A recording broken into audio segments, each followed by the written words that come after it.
Hannah was in a roughed-up state as she desperately pleaded for saving. Tears flowing down her melancholic eyes, she desperately called for Yudo, who was trying to reach her as well. His eyes were full of terror at the sight of her. No matter how he tried, his body just wouldn't move. He wore that same look of desperation in his eyes. He doesn't want to lose her, but his silent prayers were futile in front of the powerful evil mage. He wore a sarcastic smile as if mocking him for not even being able to speak.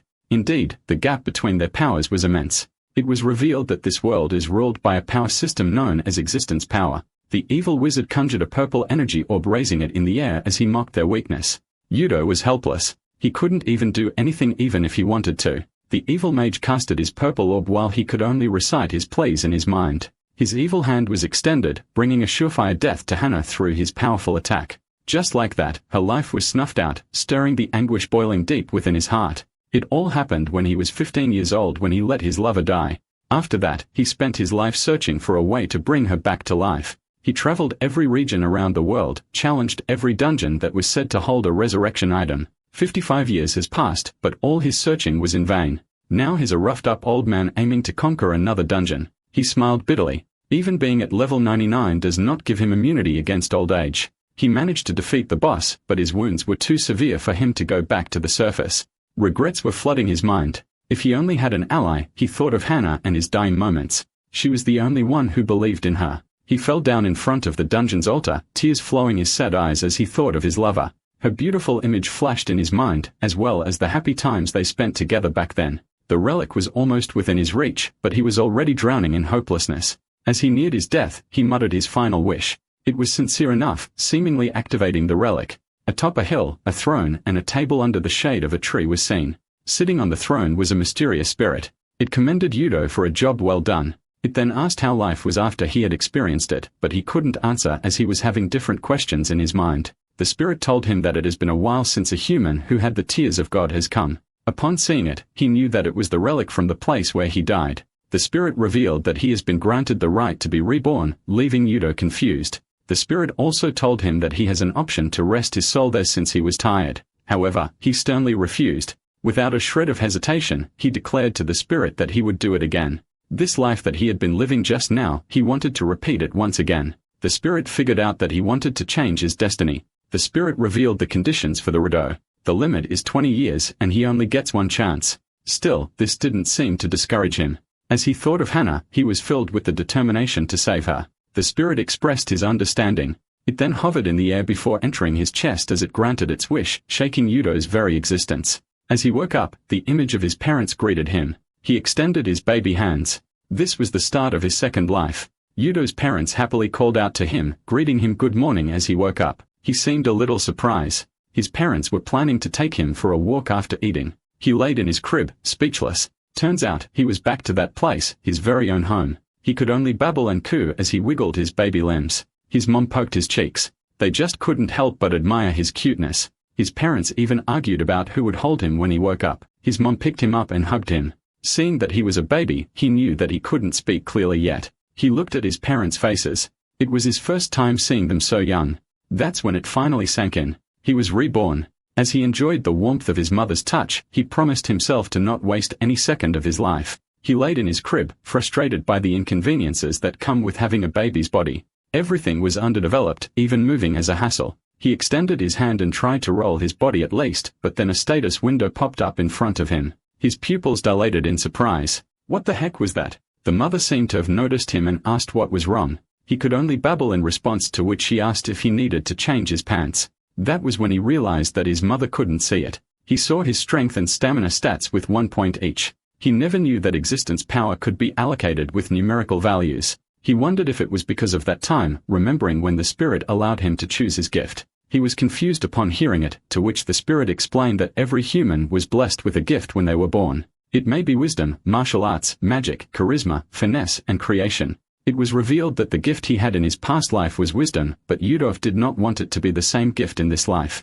What he wanted this time around was the gift of creation. He has never heard of such a gift before, as there were only 5 of them known in this world. That perhaps might be the reason he could see the status window. The gift of creation was revealed to be a unique skill, just as he had expected it to be. He checked upon the details of his stats. He was delighted. He could train more efficiently if he could see his own growth. His existence power might be at just 1 star for now, but he could always level them through training. He knew that he didn't have time to cry and immediately tried to stand up. His parents witnessed it, utterly surprised that he was already trying to stand up at just 1 month old. His mother told him to not rush since he has plenty of time anyway, but Yudo knew this wasn't the case. There was only 15 years left until Hana gets killed. He couldn't waste even a second. He needs to become stronger than that wizard before the time comes. It was also revealed that it wasn't just Hana that he failed to protect in his past life. She asked him what was wrong, to which he could only look at her with melancholic eyes. He hugged his mother, surprising them. He was trying his best to hold back those tears as he buried his face in her loving arms.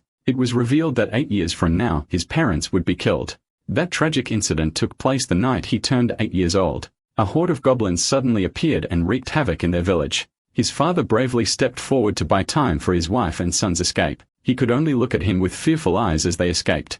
As they ran, groans and thuds of violence were heard. He could only watch his father get torn apart by the goblins. He desperately called out to his father, who had already lost his life to the fiends. His mother assured him that everything would be all right. As they traversed the dangerous path in the forest, goblins were already waiting for them. She promised to protect him even at the cost of her life. She turned back, seeing the goblins charging forward to attack them. She knew it was her final moments, then threw Yudo out of danger's way. Tears began streaming from his eyes. He could only watch his mother be feasted upon by the hungry goblins. She told him to run and survive, knowing it was at the cost of her own life, but he was stunned. The goblins looked at him with those vicious and wicked smiles. He was teary-eyed, gritting his teeth as he made a big decision. He immediately turned away and left his mother. In her final moments, she couldn't help but feel apologetic for leaving her son alone. He continued running without looking back while letting his tears out. But that was all in the past. He was given another chance to change their fate.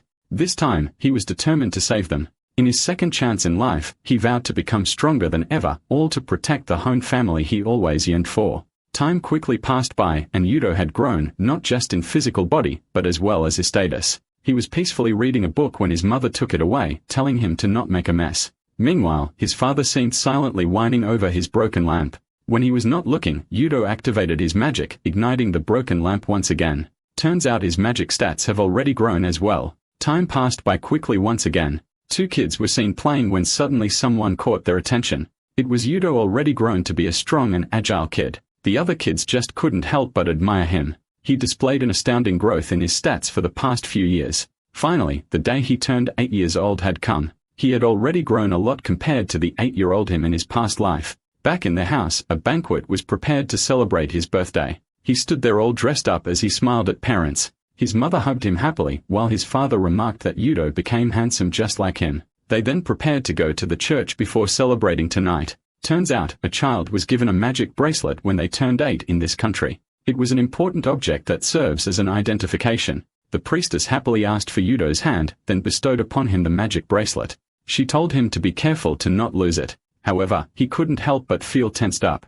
The goblins will be attacking this village in a few hours. He remembered the despair of losing his parents back then, and he does not want to go through that again. He looked at the crescent moon, vowing to protect the village from the goblins. He checked his skill board, looking at his current stats. His current strength is now comparable to that of an adult. He already learned how to use his skill board, but the crafting skill still remains a mystery to him. He tried activating it before, but nothing happened. He figured out that it wasn't a skill to create things. Seeing that he can use basic magic, he knew it wouldn't be a problem in the battle. Rustling within the bushes was suddenly heard, alarming him. The time has come. The goblins were finally here. He was sweating beads as he looked at them, the same vicious goblins that took away the life of his parents back then. The goblins scanned the place, while Yudo remained in hiding as he assessed the situation. He looked at them, figuring out that they were just the scout team. With his countless experience fighting monsters back then, he managed to keep his composure. The goblin then saw him hiding behind a tree. It looked at its comrades with a wicked smile as they schemed.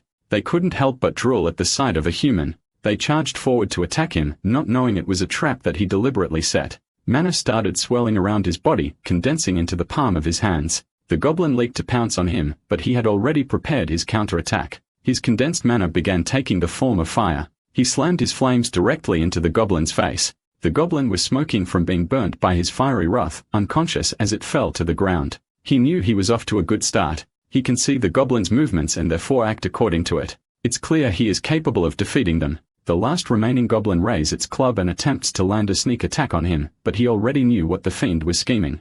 He immediately ducked down to evade the attack, then dashed behind the goblin's back as he prepared to cast a spell. He condensed his mana into flames, unwilling to be taken down. The goblin knew that he was finished. A massive explosion ensued in the forest.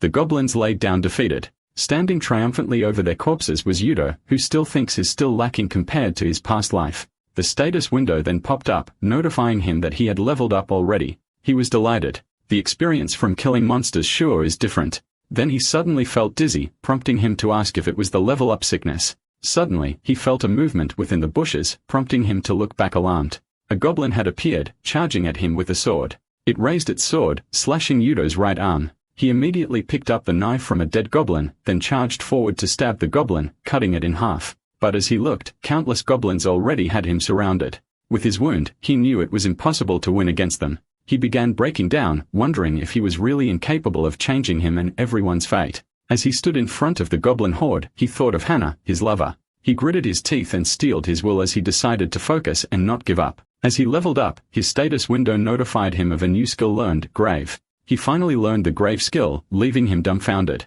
It was still midnight.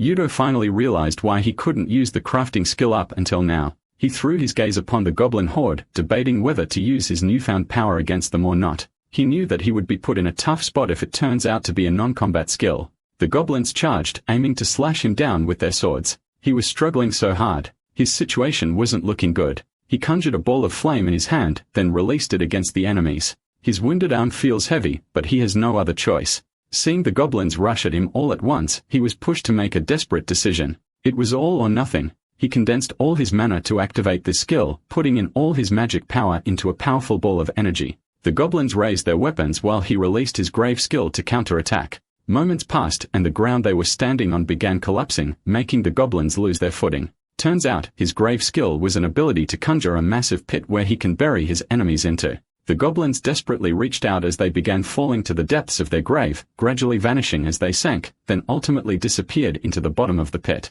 Even Yudo himself was surprised. He managed to do it. So this was the Grave skill. He looked at his hands as he realized the power of the crafting skill he has. It took him a moment to process what had just happened. It finally sank in as he clenched his fist. He did it. With this, he confirmed one thing, that he is capable of changing his destiny. He raised his hand victoriously as he celebrated being able to protect his village. He wore a genuine smile on his face. He finally leveled up multiple times at that. He already expected this given how many goblins he had defeated. However, he realized something, leveling up that much would cause him severe level-up sickness. He bursted into tears as he endured the immense pain before finally fainting. The dawn has broken. Yudo gradually opened his eyes as he woke up. He felt like something cold was brushing up his face. When he looked, it was a slime. He immediately exclaimed and backed away, surprised at the sight of it. As he looked at the creature, it began transforming. It then turned into a cup, inviting him to drink its water. He then scooped the water with his hands, then drank it. He smiled, feeling refreshed. The slime jumped up and down, delighted that he drank it. He looked at it, wondering what exactly this thing is. As the slime stood in front of him, Yudo was skeptical of its intentions. It then leaped forward, clinging to him. Birds can be seen soaring through the sky. One of them perched beside him, who was looking at the village where he was born. He thought that he'd better head back now. He thought of Hannah, his lover whom he needed to save. However, he knew that he's still too weak to do anything. He remembered a world-famous dungeon in Togra City. With this, he finally had a goal in mind, to conquer its top floor and raise his level as much as he can. He knew that there was only 7 years left until that fateful incident occurred. The slime sensed Yudo's movement jumping off his lap as he stood up. Back in his home, he left a farewell letter to his parents as he began to embark on a new adventure. He expressed his gratitude to them for raising him with so much love. Yudo couldn't hold back his tears as he prepared to leave, like a bird finally flying off its nest to live on its own. But he wouldn't be alone in this journey. The slime insisted on accompanying him. He named the slime Rue, to which it jumped up and down in delight. 1 month later, he found himself facing off against a wild wolf. Even so, it posed no threat to him as he effortlessly diced up the poor monster. With that, his dinner is secured. Rue happily approached him as it picked up the monster's magic stone. With so many magic stones they acquired, living costs wouldn't be a problem anymore. The slime hopped gleefully, leading Yudo to a place where they could set their camp. He followed Rue to check the place, commending him as they were greeted by a spacious cave. They decided to spend their night in the cave as they would arrive at Togris tomorrow. The grilled wolf meat was looking scrumptious as juices came out of it. Rue can be seen by the fire watching over their meal. Yudo feasted on the skewered meat, thinking of his progress over the past month of journeying. His growth had been incredibly fast. His body can now follow his experience and knowledge. He was already at level 32, possessing stats higher than what his age should have. With this, he should be able to level up more efficiently in the dungeon. He continued his training even at night, all for the sake of growing stronger. He took another bite of the skewered meat, while Ru can be seen holding 2 grilled skewers. He then ate one of the skewers, then made a cute attempt at flexing his biceps. Yudo understood that the slime wanted him to eat a lot so he could work hard. He wore a cheerful smile and thanked Ru. Little did they know, a girl was hiding from a distance and was watching over them. She stepped up, to which he immediately noticed, prompting him to throw the stick in her direction. He called out asking who was there. He was then surprised she was fast. She dashed all around the place with insane speeds to the point that his eyes couldn't keep up with her movements. The situation is not looking good for him. As he tried his best to follow her movements, he noticed that she was a person. He was alarmed, thinking she was a bandit who's after his magic stones. The young girl stopped moving around. She finally got what he wanted, food, leaving Yudo both confused and surprised. The girl stood there eating the grilled meat. She bit on it while looking at him dead in the eye without a shred of shame. He was baffled by the sudden turn of situation. She was a beast man. She introduced himself as Majika, who was currently on a journey. He introduced himself, heaving a sigh of relief as she didn't seem hostile. She was from the squirrel race, looking at her animalistic ears as well as her tail. She then called out to him, then immediately dashed off, leaping toward the remaining skewered meat and asked if she could eat them. He asked who exactly she was and what she was doing there, but she didn't seem to be listening as all her focus was on the meat. Majika followed him as he continued on his journey. When asked why she was following, she revealed that he was just a kid, and she also had something to do in the same city. She revealed that she was already an adult despite her looks. He tried to reject her, but immediately realized something. He took back what he said and happily welcomed her to the party. They continued to walk, finally leading them to the famous city of Togris. At the entrance, they scanned their bracelets on a magic tool. After confirming their identity, they were finally welcomed to the city. Inside Togris were people from various races: dwarfs, humans, beastmen, lizardmen, and elves. The reason for this was the dungeon located at its center, attracting all sorts of adventurers from the continent. Majika seemed nervous. He asked what was wrong, to which she replied that she was anxious as it was her first time seeing so many people. It was then revealed that she had been living outside until now. He told her that he also felt nervous when he came there for the first time, to which she asked if it wasn't the first time for Yudo. He recalled that the city feels more lively and clean compared to when he first got there. He wondered if something happened in the next 2 years. He then told her that he wanted to go to the Adventurers Guild to make money. He asked if she was coming, to which she said she didn't mind. At the Adventurers Guild, everyone seemed busy with their own matters. Yugio excused himself and politely asked if he could exchange his magic stones.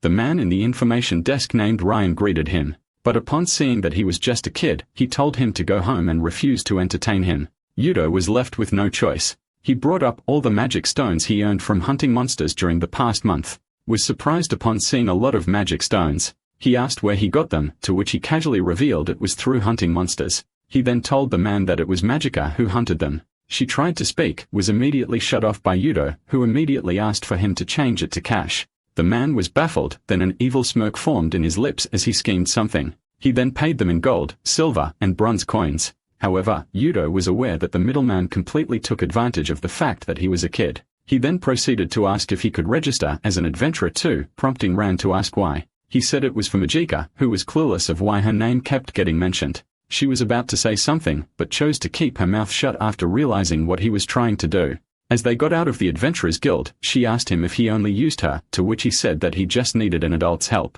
But after what he did, Majika knew that his reputation wouldn't go up. He fell silent as he muttered that word, reputation. He smiled bitterly and said that he couldn't care less about trivial things like that. She was surprised upon hearing his words. He then asked her for a meal as his gratitude, or they could part ways if she had other matters to attend to. She looked serious, then excused herself as she had no money anyway, but he happily invited her to go with him. It was nighttime already, so they went to an inn to spend the night. He said he was glad that she came with him, or else it would look like he was a runaway. He also commended the food in the inn, saying Majika would like it too, but she just kept quiet, prompting him to ask what was wrong. She brushed it off as nothing and urged that they take a bath first. The steam from the hot bath can be seen from outside. After taking a refreshing shower, Majika couldn't help but think that everything feels new to her today. She dismissed it and decided to go to sleep. But as she went to the room, she was greeted by immense mana being released by Yudo, who was meditating. The mana moved circulating all around the room. She watched these bits of energy in astonishment.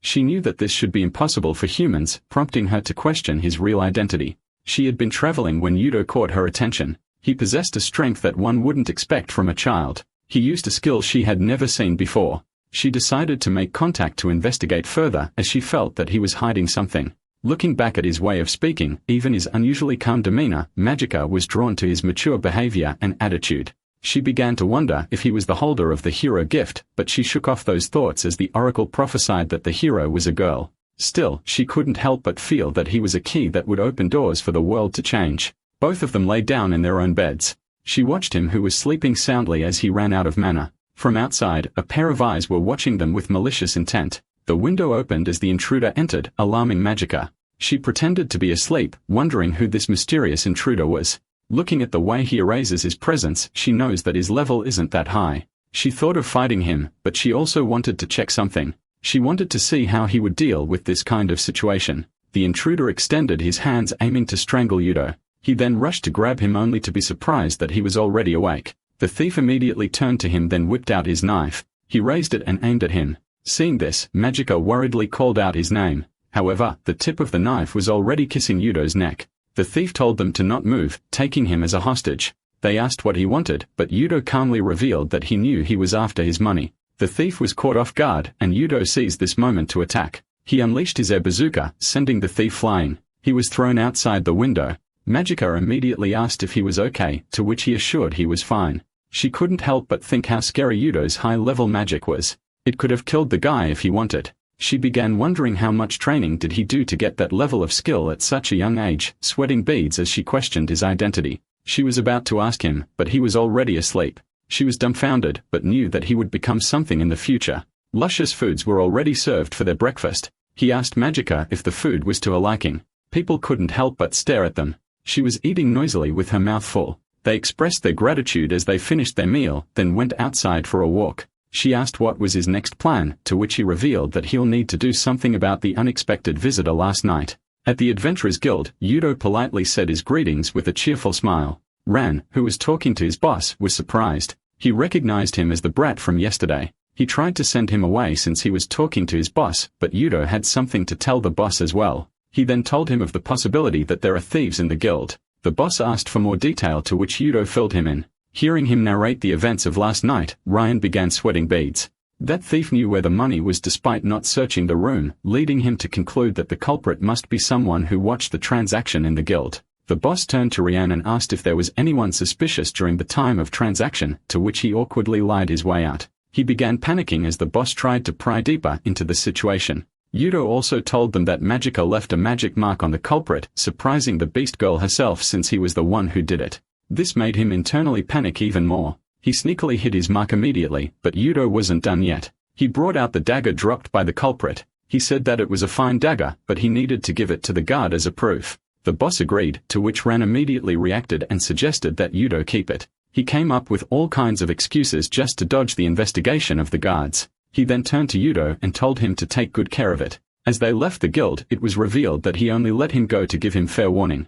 Magica figured out that the dagger was his real objective. Now that their business was done, they immediately headed to the dungeon where their next adventure would begin. They looked up on the tower with fascination in their eyes, then they wasted no time and immediately entered the gate. Inside, they saw a bunch of other adventurers fighting with the low-level monster. Turns out this lower level is the training grounds for beginner adventurers. Suddenly, a commotion caught his attention. A monster from the upper level has come down, threatening the lives of low-level adventurers. It was a massive monster rodent. The rodent immediately faced Yudo and Magica's direction to attack, but he wasted no time and cast his grave skill. A pit was immediately summoned on the floor, sending the monster rodent to its literal grave. Magica was stunned by how easy he dealt with it. Even the bystanders were confused. How could there be a huge hole in the ground so suddenly? Yudo acted like he was not the one who made the hole and ran away with Magica. She asked why he refused to take the credit, but he just couldn't be bothered doing so. After some time hacking through the floors, they finally reached the floor 26. Magica displayed her unparalleled fighting prowess against a monster bear. Yudo commended her, but she urged her to not just stand around and help her fight. He pulled out his dagger aiming to test it out. Upon wielding it, his speed stats had increased. He seemed delighted with the weapon's effect. He found his skill board really useful for seeing the equipment effect. He prepared himself, then dashed forward as he mutilated several monster bears all at once. But despite displaying such combat prowess, he still thought of his need to become stronger. Seeing that these monsters weren't that hard for him, he thought it would be better to hunt stronger monsters on the upper floors. They continued traversing the narrow path of the dungeon, hacking and slashing through every monster they encounter. Now he's facing an undead. 3 more undead emerged from a distance and charged at him, prompting him to condense mana in his palms. He then cast his magic spell, Stone Fall. The walls and the ceilings of the path immediately collapsed, crushing the undeads. He heaved a sigh of relief after dealing with the enemies. They continued walking around, aiming to get to the floor 50. It was revealed that each floor increases a monster's strength, leading him to opt raising their levels first. Majika stared at him intently, then asked him how he could kill monsters so normally. He seemed delighted, thinking that there were other ways to kill those monsters. She clarified what she meant. High-level adventurers struggle fighting with monsters, but a kid like him could defeat so many with ease. She had been wondering all this time, why was he so strong? He asked if she thought it was strange, to which she agreed. He wore a surprised expression, prompting her to ask why he looked so surprised. Turns out, she was the second one who acknowledged him all his life. Even after reaching level 99 in his past life, no one acknowledged him because of his weak existence power. It was the rule of the world, a shackle that hindered him. Magica asked if he was really a human, to which he gave her a vague confirmation. With this, she just decided to call him a creep, to which she strongly reacted. He leveled up as they continued taking down monsters along the way. With their current strength, they could now defeat monsters on full 450 with just a single attack. He continued walking forward, knowing what kind of monster awaits them at the end of the tunnel. Magica was surprised as they arrived. Standing before them was the towering figure of a humongous red ogre. It glared at them with a menacing face. Looking at it, Yuta remembered how he struggled so hard in his past life to defeat it. Magica was alarmed. This monster was on a different level from the monsters they had defeated so far. She told him to get behind her, but he refused. He whipped out his blade and expressed his desire to fight the monster alone. She scolded him upon hearing his recklessness. However, this was a chance for him to test his skills. He kicked off the ground, leaping in the air as he wielded his dagger. He rushed against the red ogre, then aimed to slash its neck. But it was to no avail, its skin was so tough. The ogre launched its counterattack, to which he barely evaded.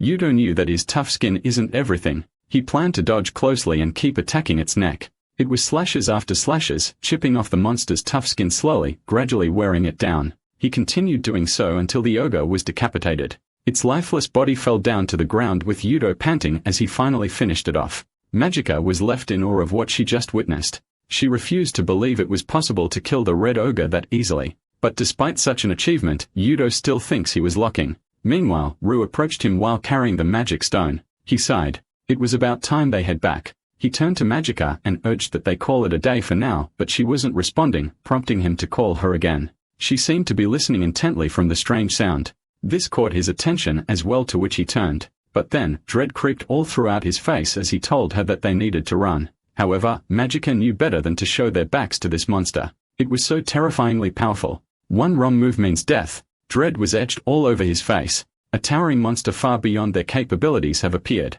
Its menacing figure looked down on them, extending its hand as it tried to reach them. It was a plant ogre, an ordinary ogre possessed by an eyed monster. The ivy itself was said to be weak, but attaching to another monster draws more power than the host could. He wondered why a 70th floor monster like the plant ogre was on the 50th floor. It was said that even normal ogres were usually 10 floors above their current level. He turned to Magica, suggesting they find an opening and run away, but she sternly refused. Yudo was confused. She clenched her fists, then assumed a fighting stance as she prepared for a combat. Looking back, she had done nothing but harsh training to fulfill her mission of finding the hero. She thought that she had worked harder than anyone else, but meeting Yudo made her realize that she was still lacking. She leaped off the ground, charging towards the plant ogre. She attacked with the determination to not lose to Yudo. Her mana-enforced fist connected to the ogre's chin. She gritted her teeth. She knew that her burden was heavier than Yudo's. However, the punch seemed to have no effect on the monster, surprising her. The ogre immediately took its chance to attack, unleashing an obliterating swing aimed at her.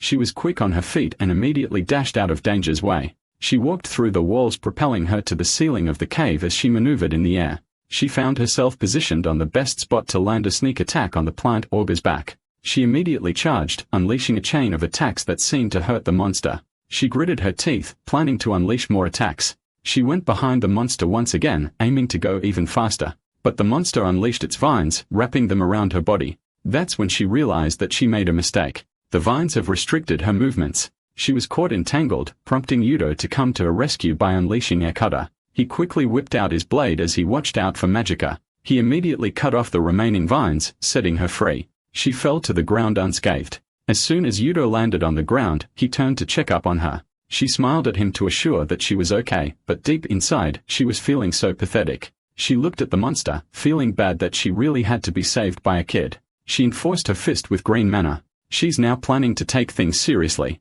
The green mana turned into a fiery energy wrapping around her fist. She exuded immense amount of energy, clenching her fist and yelling as she charged. She activated her artifact, Stellar Magnum, releasing a massive burst of devastating energy. The plant ogre took the attack head-on. Powerful as it may seem, the attack just now had all her mana drained. With this, she was sure that the monster had already fallen. But the plant ogre survived the attack and was actually planning to stomp her to death, leaving her in silent despair. The attack just now wasn't enough to take down the plant ogre, who was in turn planning to stomp the despairing Magica. She was hopeless, and her strongest attack was useless against it. She stood there unmoving, giving up already as she seemingly let the ogre step on her. But to its surprise, a massive pit suddenly emerged beneath, trapping its foot as it stomped. It lost its balance and fell down. Magica was stunned. Turns out it was Yudo who did it. She called to him still in awe. He immediately picked her up, then dashed away from the scene. He placed her somewhere safe and told her to leave the rest to him. He also requested Rue to take care of her, leaving Magica completely speechless.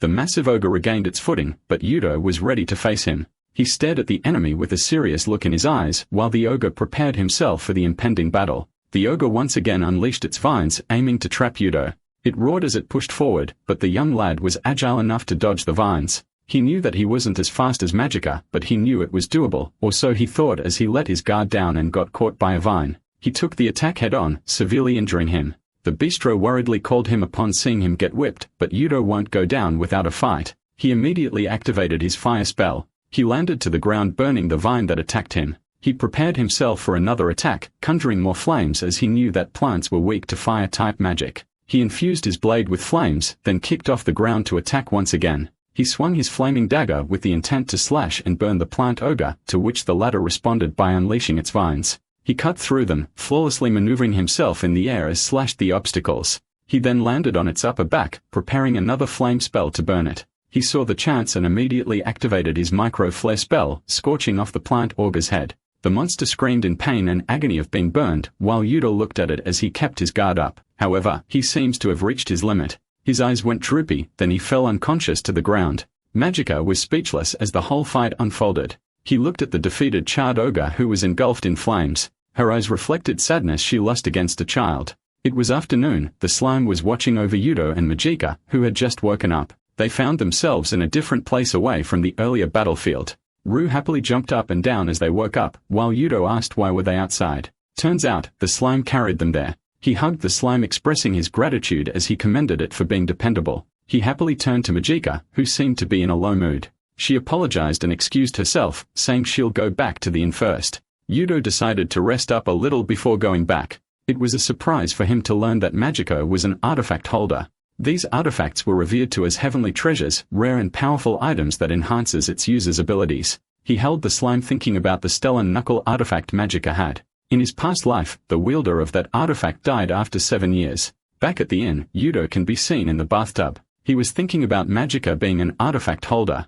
That knuckle-shaped artifact, as well as the fact that she was from the squirrel race, she was Magica XRD, one of the 6 beings declared by the church to be enemies of God in his past life. He knew that the Night Order who will take him down will arise in the future. He summoned his skill board to check something. Compared to his 1-star existence power, Magica has an existence power of around 4-star. He felt her overwhelming talent back in the dungeon. He knew that she was a wall he could never surpass even in the future. This is predetermined, the gap dictated by their differing levels and existence power. But 7 years from now, she will meet her demise at the hands of the church. Yudo looked sad upon piecing the information all together. He submerged his whole body in the bathwater.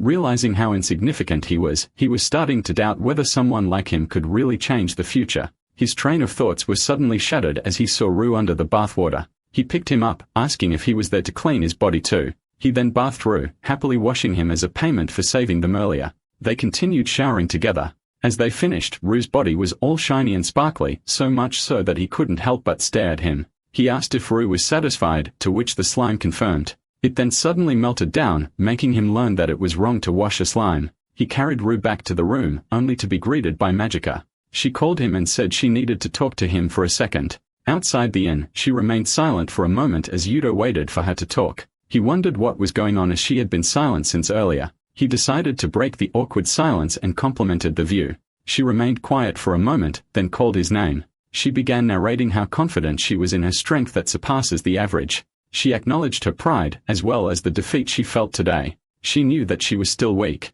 Hence, she's planning to devote herself into training alone. She knew that staying by his side would just lead to her being pampered. She also admitted that she wouldn't have noticed this if she didn't meet him, prompting her to express her thanks. She swore to not lose against him next time. She also promised that she'll grow stronger the next time they meet, leaving him completely speechless. An awkward silence ensued, followed by Yudo bursting into laughter. He then apologized for laughing. He was just happy that she's putting an effort along with her talent. They clinked their coffee cups, signaling the start of their rivalry. They spent the evening laughing together, blissfully ignorant of one thing, that there's danger lurking in the future that could never be overcome by effort alone. Back at the inn, Yudo can be seen organizing the contents of his bag. He turned to the empty bed beside him, saddened by the fact that he had to part ways with Magica. He closed his eyes and took a deep breath, then got up enthusiastically to embark on a new chapter of his journey. After parting ways with her, Yudo devoted his time into training. He planned to increase the proficiency of his crafting skill, aiming to unlock the other abilities.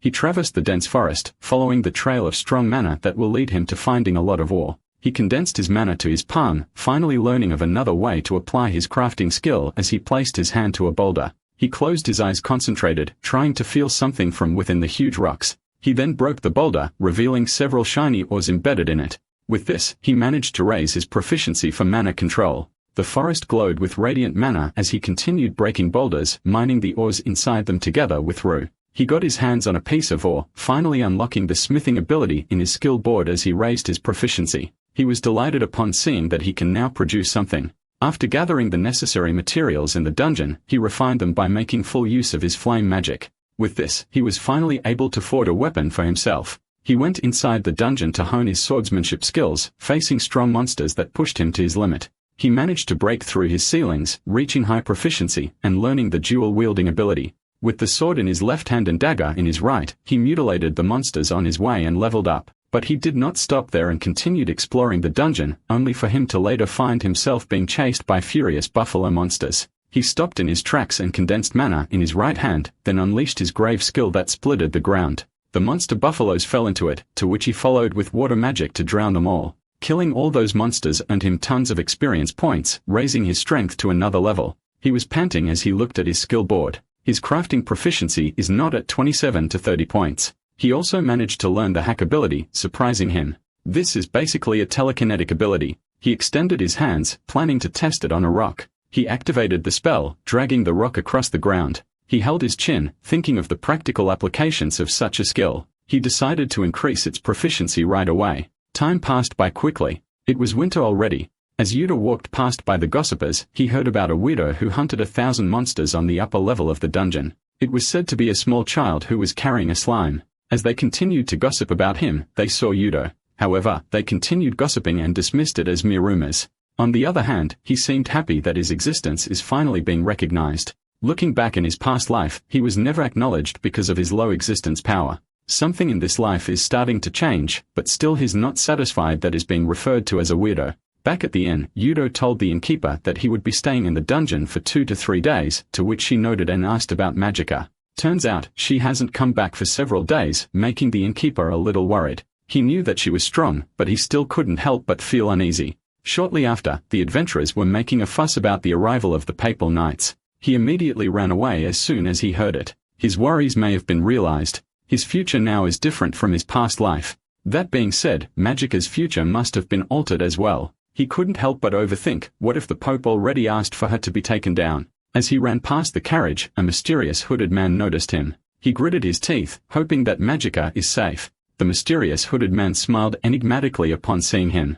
Yuda reached the dungeon as he searched for her. He closed his eyes and concentrated, activating a ring of mana around him. With this, he can feel every single being present within the proximity. This spell would allow him to find Magica among the crowd. He then felt a fiery and dense mana that stands out among the average adventurers. He wasted no time and immediately called out to him. She turned back upon hearing him. She greeted him while he heaved a sigh of relief upon seeing her safe. He was breathless and panting as he spoke, prompting her to ask what was wrong, but he couldn't tell her about the future. He didn't know what to say. He just came up with a weird excuse about how he bumped into her accidentally while doing his exercise. He then wrapped a scarf around her neck, asking her to take care. Suddenly, an ominous shadow was cast over them. Looking up, they saw an unknown and massive black sphere.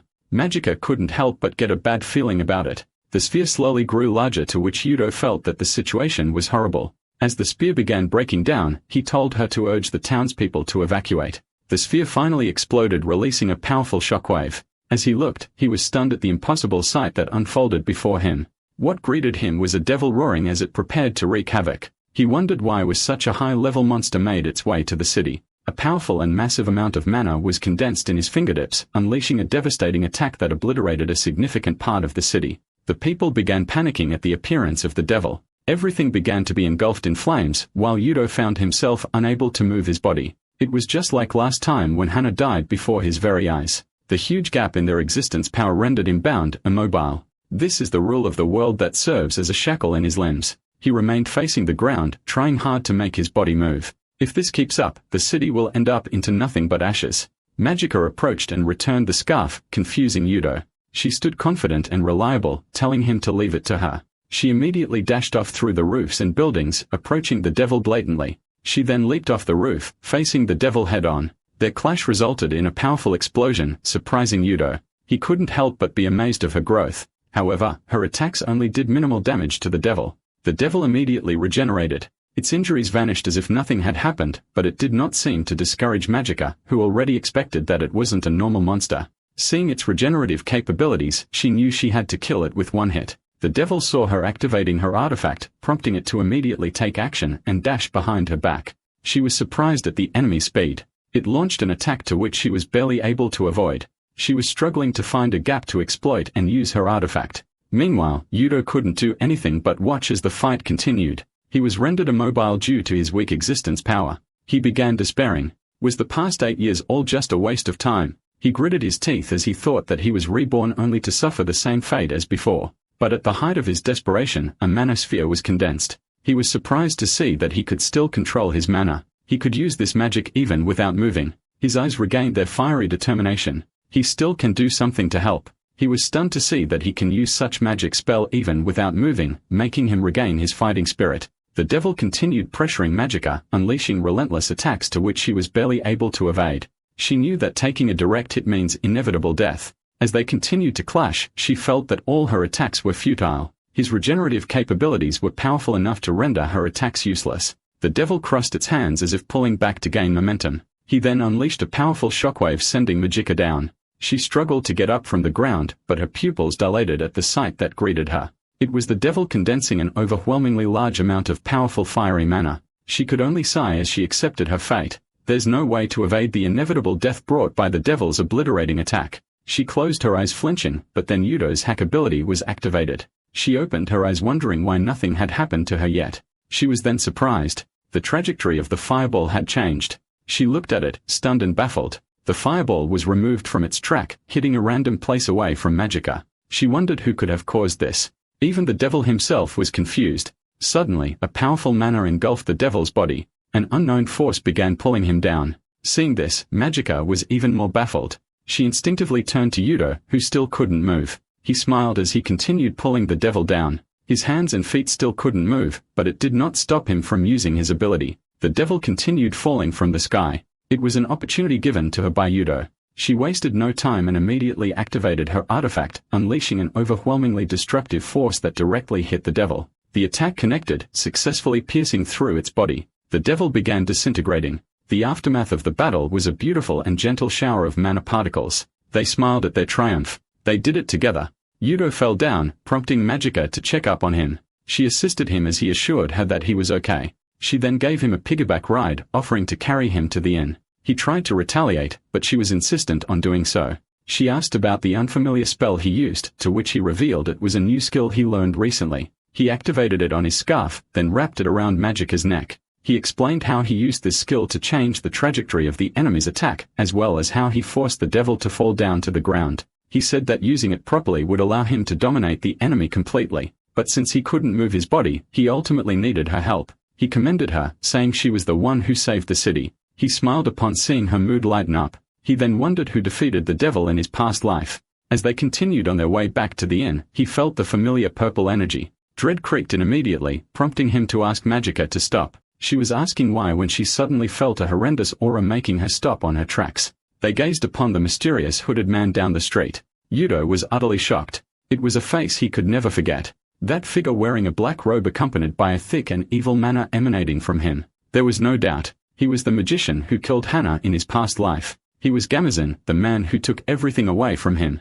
The two of them stared at the hooded magician. His face was filled with mixed dread and wrath as he recognized the man, prompting her to ask who was he. It was then revealed that Gamazin was one of the 12 generals of Uniphonia, also known as the world's most powerful magician. Seeing this, Yudo immediately condensed mana on his hands. Pure rage and thirst for vengeance was etched on his face as Magica stopped him, but Yudo was currently blinded by his wrath and refused to listen. She tried to convince him that fighting the magician was a foolish idea, but he was being stubborn about it. She had no choice but to drop the harsh truth on him. It was impossible for Yudo to win against him now. He finally snapped out of it after realizing the truth in her words. He cloned onto her in desperate frustration. Meanwhile, an escort was surprised to learn that Gamazin was the one who summoned the devil. The magician seemed frustrated that the devil was just a low-ranked one, but the escort thought otherwise since he knew that even the lowest-ranked devil was capable of destroying a small country. Not fearing for his life, the escort questioned if summoning a devil was allowed by the Empire. Pissed, the magician activated his skill, suspending the insolent escort in the air.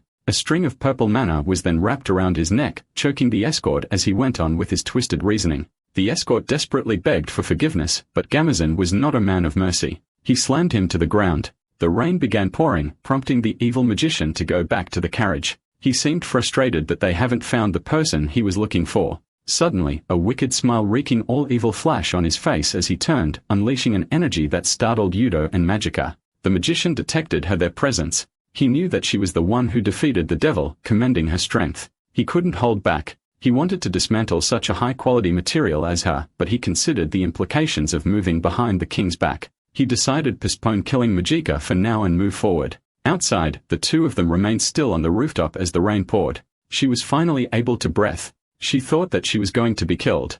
Yudo remained still looking down. She noticed it and checked up on him. He realized his foolishness of thinking he could fight a monster like him. His hand remained planted on the roof, gritting his teeth as he swore to surpass Gamazin the next time they meet again. Several days later, the city lord offered Magica a reward for subjugating the devil, but she refused the reward since they won't reward Yudo as well. He asked if it was all right, to which she confirmed. She wondered why people couldn't understand his strength, to which he said it was due to his low existence power. The only ones who does not mind such rules were Magica and Hana, delighting Yudo.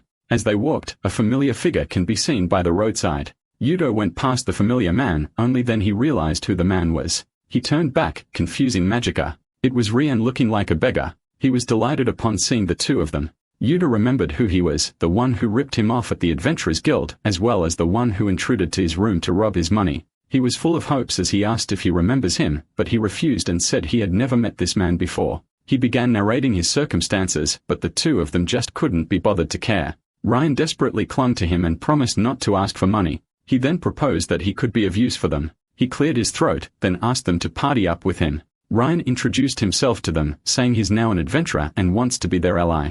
He even bragged and said that his job position was a hero, but Yudo didn't buy it and politely refused. Even if it were true, he knew that such a job wasn't really useful at all. He begged on his knees and lied that he even quitted his job for this, but Yudo knew that he was fired. Ram panicked. How did he know?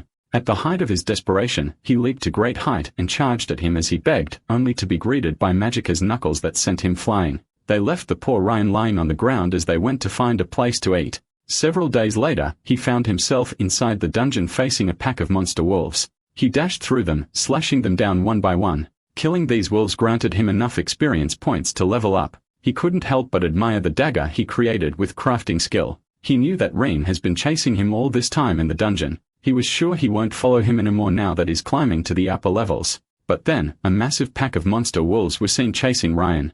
Yudo saw him completely baffled as he begged for saving. He told him to get down and activated his flame spell, scorching the monster wolves like moths in the flame. As he saw the wolves get cooked, Ryan couldn't help but be amazed by his strength. He heaved a sigh of relief, thinking he was saved. But then Yudo scolded him for following him into such a dangerous place. As he continued to scold him, a wolf can be seen lurking in the shadows. The young mage turned back, saying he doesn't have time to waste on him. He was still speaking when the wolf suddenly swooped in to bite Rein's neck, taking him down immediately. Yudo turned back only to see the blooded fangs of the monster wolf who took Rein down. No time was wasted and was instantly cut up into pieces. He turned to Ryan bleeding and not moving on the ground. He still couldn't process what had just happened, refusing to accept it as he knelt in despair. He was full of regrets, saying he should have just let Ran join him. Suddenly, he got up upon hearing it, surprising Yudo. He was shocked to see him still alive even after taking the wolf's bite on his neck. As the injury on his neck vanished, Ran revealed that he was actually a vampire. He was surprised with this revelation. Vampires were a race said to have eternal life. They were said to rob people's lives by sucking their blood. Hence, they are feared by the public. However, all these descriptions turned out to be mere images created by humans themselves. It was revealed that they were just sturdier than humans and they die normally. But Ringian is a bit special. One may say that he is immortal. Shocked, he asked how he acquired such an ability. He only gave him a vague answer and said that his pain tolerance was maxed out too. He seemed desperate as he asked if humans could also learn such ability. However, Rian deemed it impossible for any race. After all, he didn't get this ability on his own. He went quiet for a moment, then revealed that he actually did not belong to this world. Turns out, he was a normal human from a country called Japan. Then tragedy struck, and he died from an accident. But he got reincarnated into this world. In his final moments, he was full of desperation as he did not want to die. When he came to his senses, he was already reborn with a body that can't die. Yudo was surprised to learn that there were others who experienced something similar to him. He asked if his pain tolerance was also max at that time, to which he said no and felt silent for a moment. He then ominously revealed that it happened not long after he was reincarnated to this world. Forturnia was a fantasy world for Rian, who had came from another world, having an immortal body, vampire lineage, and a hero job. He thought he was a protagonist, but that thought was gone several years later. The Fortamis Church initiated a vampire hunt, burning their whole village into ashes. His parents were killed right in front of him. He was judged as a heretic because of his immortal body and was captured by the church. He underwent a gruesome torture they called God's punishment. Having an immortal body only made his suffering worse as he experienced agonizing pain without the relief of death. Such torture continued for 50 years, leading him to finally max out his pain tolerance skill. Then he found an opening and escaped from that hellhole. He continued running away barefoot. He lived for several years in the hiding, then arrived at the city and started working at the Adventurer Guild. This was why it was impossible for Yudo to get the same ability as him. He somehow felt sad upon hearing Rand's backstory. He apologized, to which he brushed it off as something already buried in the past. However, he couldn't help but have regrets. He wished he had enough power to protect his family that time. Hearing these words, Yudo was stunned. He knew that he was just like him. He clenched his fist, saying that he wanted to become an adventurer, mainly to become stronger. He then asked if he could join the party. Yudo grew silent and turned away from him. Ryan felt down. He knew that it was an impossible request from someone like him, but he was mistaken. Yudo told him to hurry up and follow him. He smiled as he turned back, light-heartedly warning him of his harsh training regimen. The vampire's face quickly lit up, cheering as he looked forward to partying up with him. Yudo looked at him with a smile, expressing his sympathy for him who desires strength to protect his loved one. After that, they have started their training. He faced various monsters in the dungeon to level up his skills. A swarm of ants can be seen coming, but they all met their demise at the edge of his blade. He touched the ground and activated his grave skill, burying the monster and carcasses underground. Meanwhile, Rion can be seen begging for Yudo to save him as he was being feasted upon by the ants. He smiled awkwardly as he turned to him, activating his flame spell. He burned off the ants and suggested that he don't fight like a human. He told him to not think too much and attack as hard as he can, to which he agreed. He held the sword as he faced the monster ants, then unleashed an explosive slash towards them. Both of them were surprised and amazed by the strength he had just displayed. This prompted him to ask how much was his existence power. Upon hearing that it was a 4 stars, he was utterly shocked. It was just like Magickas. They continued increasing their level and proficiency, with Ryan displaying an absurdly fast growth rate. They conquered the dungeons with unimaginable speed together with Magicka. They continued climbing each floor to the top, not noticing that time was flying so fast. As usual, Yudo would stand triumphantly over the humongous monsters he had defeated, his back exuding confidence befitting of his strength. Turns out they had just defeated the 90th raid boss. Time indeed flies so fast. It has been 6 years since then. Yudo thanked Magica and Ryan for their assistance. He stood confidently, prepared for the real fight. After all, there was only 1 year left until Hana died. Back at the inn, Yudo can be seen all geared up and packed. He bade his farewell to the innkeeper who had helped him for years. It was then revealed that he's planning to go to the Euphonia Academy in the capital. Magica and Ryan followed him downstairs. They seemed surprised that he would be leaving the city. He smiled at them in response. They asked why he did not inform them of this decision, to which he clarified he intended to say goodbye. But he knew he had limited time. With only 1 year left until Hana dies, he knew he had to focus on protecting her from now on. He would inevitably face Gamazin in a fight to death and therefore couldn't drag them to it. They seemed to have understood that he had a reason behind it. Magica volunteered to go with him, saying she still haven't paid him back for what he did 6 years ago. Ryan wrapped his arms around his shoulder and also volunteered to go with him. If anything, they were confident in their growth for the past 6 years. Yudo was surprised. He couldn't help but chuckle and let them tag along. They traveled through the valley, riding a carriage. Ryan yawned, whining about boredom. They had been traveling for 3 days already, making him wonder how far that place was. Yudo was meditating and training his mana. He suggested Ryan to do some training to ease his boredom. It was then revealed that he plans on enrolling to the Royal Academy, the most difficult academy in the kingdom. Ryan was surprised upon hearing it, thinking that there was nothing for him to learn if he go to school now. They asked what his reason was for going, rendering him silent. Suddenly, their carriage seemed to have gone to a bumpy road. Ryan was thrown to the ground as Magica wondered what just happened. He then saw one of the carriage wheels stuck in a crack on the ground. The coachman seemed worried as this would delay their journey. Magica turned to Yudo, saying that they have no other choice but to walk. But Ryan exclaimed, saying they don't need to do that. He confidently told them to leave this matter to him. He removed the strap from the horse and told the coachman to go back to the city. He then inserted his hands in the crack, then pulled the massive boulder together with the carriage itself. He smiled confidently. He carried the carriage and hopped across the path, taking a shortcut. He then stopped, putting down the carriage as they finally arrived. He happily peeked inside the carriage, only to be greeted by a chaotic interior. Instead of praise, what Rand did earned him a bump. But it wasn't completely bad since they managed to arrive in the shortest time possible. They can now see the bustling city of Euphonia. Yudo told Magica and ran to take care of his luggage. He took a step, leaving them as he excitedly sprinted ahead first. He continued running enthusiastically, looking forward to meeting his most precious lover. He reminisced their happy memories in the past life. He just wanted to see her and hold her hand once again. Meanwhile, a blonde girl suddenly felt something strange. She was Hana, turning back as she seemed to have felt a wave of nostalgia. Her friend noticed it and asked her what was wrong, to which she said that she felt like someone whom she wanted to see for a long time was nearby. Her friend smiled upon hearing it, saying that maybe her fated one is somewhere close. She asked what kind of person he was, to which he said she doesn't know. Meanwhile, Yudo had just arrived. He was happily running in search for his lover who was just within his reach. At the capital of Euphonia, Ryan couldn't help but be amazed and described the place as a hero-like town. When asked what he meant, he said that the hero usually traveled to this kind of town in his former world. They pointed at the massive and elegant castle where the king lives, surrounded by the country's administrative offices and residences of the upper-class nobles. Next to the castle is the Fortamis Church, the religion of the state. Seeing that church reminded Ryan of unpleasant memories.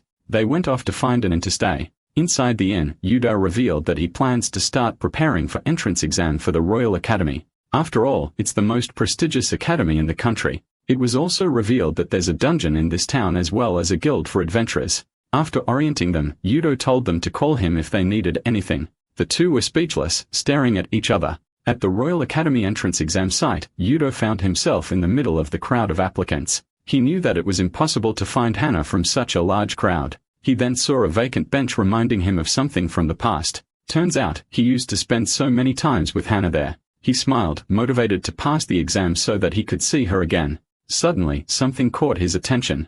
It was Ryan begging to the facilitator at the entrance exam site. He then asked what they were doing there. Magica said she wanted to test her ability through the exam, to which he teased her. Pissed, she landed an obliterating punch to his gut. He whined with his face planted on the ground. The facilitator asked for the exam fee, confusing Yudo. Ryan revealed that they didn't have enough money, so they tried to negotiate. When asked about the money they saved, it was revealed that Ryan wasted his money on the noble district. Meanwhile, Magica used up all her savings on trying out new food. As they continued making a fuss, a man suddenly chimed in. He activated a wind magic spell to break the commotion, startling the both of them. Even Yudo was surprised. It was from a wizard named Dutch, who began scolding them and called them uncivilized. Yudo recognized him, while Ryan wondered what was wrong with him. He stood up and retaliated, saying that he was the uncivilized one since he suddenly used magic at someone. He was about to fight him when Yudo stopped him, revealing that he was an instructor at the academy. He knew that Dutch was a nasty instructor who always looked at someone's status and existence power. He began browsing his list of applicants to look them up. His pupils dilated as he saw them. Yudo had a 1-star existence power. He began berating him for being weak, telling them to go home as there is no chance for them to get into the academy. Ryan and Majika were visibly displeased as Dutch continued yapping. Yudo, on the other hand, smiled and spoke politely, revealing a bag full of silver coins. It was a fake yet a polite smile. He asked him not to judge students by their looks. They then went on their way, leaving Dutch utterly pissed. He stormed back to the building, fuming mad as the students looked at him with confusion. At the written exam testing site, the room was full of applicants hoping to enter the prestigious academy. They were answering the exams diligently. One of them was Yudo. He answered the test questions with ease, then looked at Rian who seemed visibly struggling. He also glanced at Majika who seemed to be able to solve some questions. He continued answering the test knowing he couldn't let his guard down. Dutch walked past and peeked at his paper. He continued with his prejudiced thoughts about him, then stomped his staff on the floor. He wore an evil and scheming smile. He will personally take care of him on the practical exam. At the practical exam testing site, Dutch began orienting the applicants regarding the subject of practical test. He put his staff over a magic cube, emitting a green light. The cube was then enforced with mana, transforming its appearance. He revealed that the test for today would be to destroy the box. Yudo and his friends listened intently as he said that they could use any method they want. However, he also told them that the applicants must expect that it won't be easy. One by one, the applicants have tried destroying the box, each trying to do so with their very own methods, but everyone was met with failure. Dutch crossed out the applicants who failed. Not a single one has passed yet. Finally, it was Majika's turn. Ryan cheered her up from behind, but it seemed to just embarrass her. Dutch recognized her as the one who made a ruckus at the reception. Wearing her usual nonchalant face, she held the box in her hands. Dutch was confident in his strengthening magic as it was recognized as top class in the country. She let go of the box, watching it as it dropped. She then saw the perfect moment. Wasting no time, she immediately punched the box, leaving a visible dent on its surface. Dutch was surprised by what he just witnessed. The box hit the ground, then a crack immediately formed on its surface. Majika stood confidently as she maintained her form. The box was cleanly cut in half. Witnessing this, the applicants went wild. Ryan and Yudo were delighted upon seeing her pass. Dutch was still dumbfounded. He saw it clearly. What appeared to be one strike was actually several fast and precise strikes. He gripped his staff tightly as he remembered who she was. Majika, labeled by the Pope one of the dangerous beings. He stuttered as he hesitantly declared her passing, wondering what a monster like her was doing in the academy. Rihan was next in line. Pulled out his sword. Dutch once again made the same mistake of underestimating him, thinking he was just a simpleton. He raised his sword, then unleashed a normal downward strike, shattering the testing ground itself. Dutch was terrified of the overwhelming power he displayed. Ryan stepped forward, holding the broken box as he asked if what he did was enough. He was speechless as the box crumbled further in front of him. It was his first time seeing someone destroy it utterly. He hesitantly gave him a passing grade as well, then proceeded to excuse themselves as they can't proceed yet due to the condition of the testing ground. Ryan chuckled heartily as he went back to his friends. As the wizards focused on repairing the damaged testing ground, one of the higher-ups slammed his hand on the table. They found the results outrageous, a listed dangerous being as well as an unknown powerful examinee. They also questioned their qualifications for passing since they made a ruckus at the reception. However, they were rare people with 4-star existence powers and could become a huge asset for them in the future. Dutch acknowledged their attitude problems, but also recognized their strengths. Teaching them properly would turn them into excellent students. However, he couldn't help but grit his teeth. The real problem was the examinee with 1-star existence power, Yudo. He knew that if he ever passed, the honor of the academy would be tainted forever. This prompted him to enhance the box even further, ensuring that he would fail at all costs. Dutch placed the box with a special enhancement spell for Yudo. The stage restoration was finally done, and they can now continue with the practical exam. He casted an absorption spell to the box, making it stronger as more force is applied. With this, he was sure that he could not destroy it even if he was capable of using powerful magic. However, a different applicant entered the testing ground, surprising him as it was different from what he had expected. The applicant approached the testing ground, then he signaled him that he may now start. The applicant began infusing the cube with mana, but he seemed to be struggling as he tried to break it. As usual, Dutch the Dashabar went on with his prejudiced thoughts about low-star existences once again. He sighed and was about to declare him as a failure, but then the cue was suddenly distorted as it began to smoke.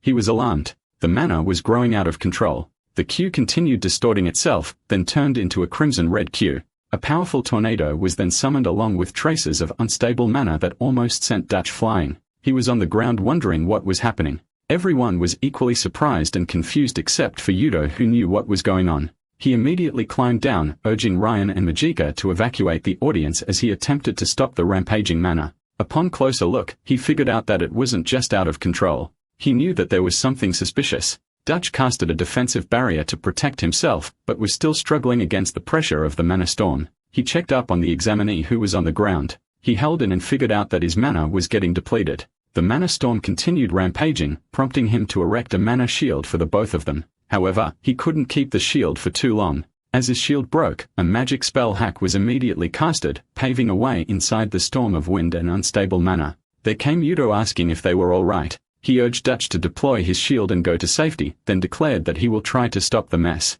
Even in this situation, he couldn't help but go on with his prejudiced remarks. But Yudo did not listen and proceeded to handle the cue.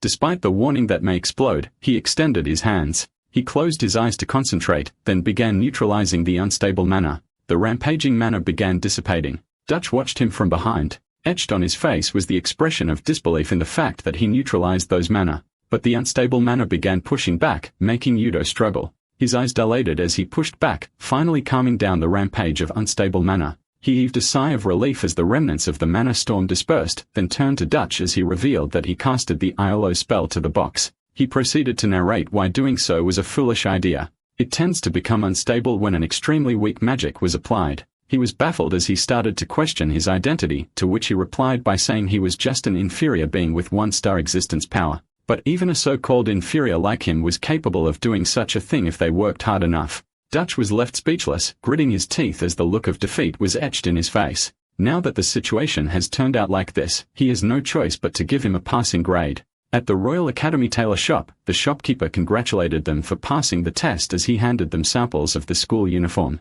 Yudo and Ryan were both looking sharp in it. He then teased him, saying that it suits him only when he doesn't speak. Meanwhile, Majika was wondering if they have any more comfortable uniforms. She was looking beautiful in the uniform, but complained that she couldn't move fast enough in it. The boys were stunned at the sight of her. Yudo complimented her and said she looks like a real noble. Ryan teased her, prompting her to grab his hair. The shopkeeper checked if there weren't any problems with the measurement, then told them that they will need about 2 weeks to tailor them at the cost of 10 gold coins each. Upon hearing the price, Ran and Majika were stunned. They were doomed. 10 gold coins is enough for someone to live for 6 months, but that was the price for mere clothes. He sighed helplessly as he remembered that they don't have money anymore, then volunteered to pay for it. But the two of them refused as he already paid for their entrance fee last time. They then grabbed him by his shirt, dragging him along so they could look for high-reward quests. At the Adventurers Guild, they can be seen browsing along the announcement board, looking for quests that could earn them enough money for their uniform. However, there were only cheap quests in there. Ryan continued browsing when he suddenly found one good request. It promised a reward of 30 gold coins. Yudo was intrigued and asked what kind of request it was. Turns out, it was a subjugation quest to exterminate the fire dragon in the North Mountain. Yudo smiled and said it was impossible. Dragons were legendary creatures who are capable of destroying a country. He added that they may not show themselves very often, but they definitely exist. He fought one of them in his past life to which he was barely able to escape. Ryan couldn't help but notice the weird amount of reward. 30 gold coins may indeed be a huge amount, but it wasn't proportional to the risk of the request. Yudo held his chin. He was right. It couldn't be false information as well because the inspection office would have rejected it already. He's starting to feel suspicious of this request, prompting him to urge everyone to accept the quest. As they continued talking, a mysterious woman was seen watching them. She wore a smile upon seeing them accept it. 1 week later, they were already deep in the forest as they embarked on a journey to hunt the dragon. Majika was seen hunting a wild monster boar. They continued searching, but there were no dragons in sight. Now that they have secured their food, Yudo urged them to set up a camp there. The night finally came. They lit a bonfire by the campsite to keep themselves warm. They had just finished eating their dinner. They seemed disheartened that they couldn't find the dragon, but they already earned enough money for the uniform. Majika remarked that it has been a while since the three of them had a fun adventure together. Yudo then reached for his pocket, pulling out 3 necklaces. He gave them the pendants, surprising them. She couldn't help but be amazed by its mysterious and gentle yet powerful manner. He told them that he was supposed to be alone, not after he met them.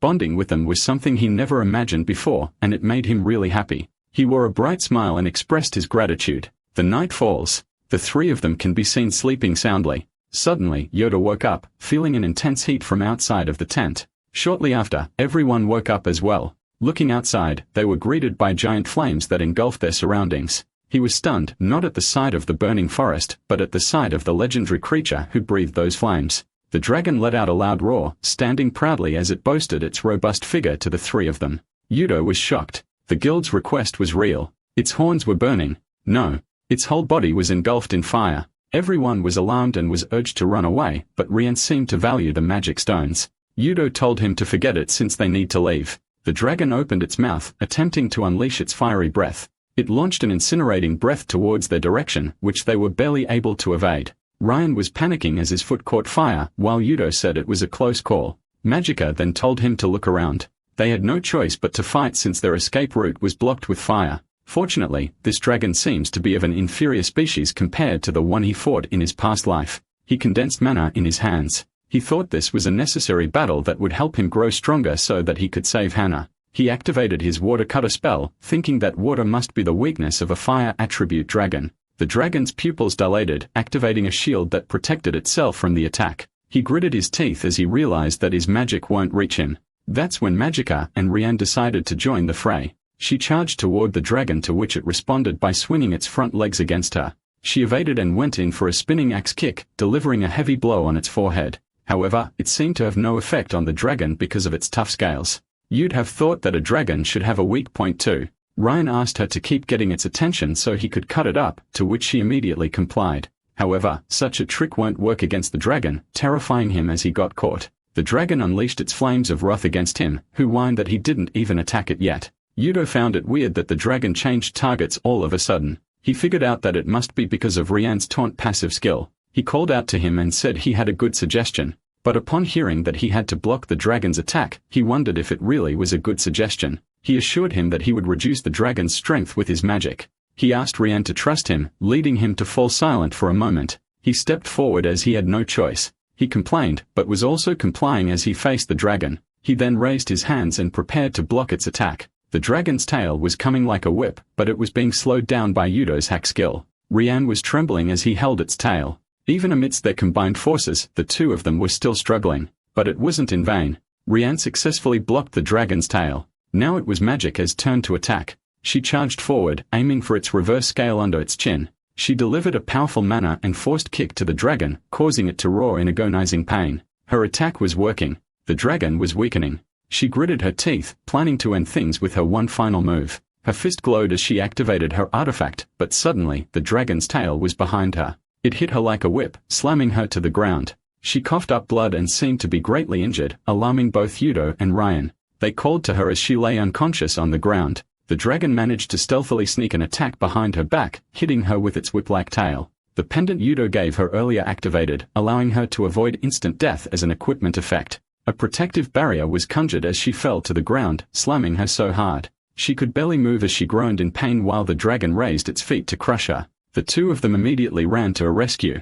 Magica gritted her teeth, flinching as she waited for the attack. The dragon stomped its heavy foot on the ground. He took his time feeling what was beneath his foot, confused that he couldn't feel anybody under it. He raised his foot, only to see that there was nobody in there. He looked around the place as he searched for them, who turned out to be underground thanks to Yudo's grave skill. Ryan couldn't help but admire his creative application of the skill. He worriedly checked on her, then turned to him for some healing potions. The dragon burned them all, but Rue turned out to have brought back a bottle of it. They commended it as they took the potion. They fed it to Magica, helping her heal and recover. As she opened her eyes, she apologized to them for letting her guard down. It was thanks to the pendant he gave her earlier that she was still alive. She then assured them that she can defeat it next time, to which Yudo told her to stay back and leave the dragon to him and Ryan. But she insisted that she can still fight, asking them about who's going to deal with the finishing blow to the dragon. Seeing her being stubborn, they had no choice but to let her join them.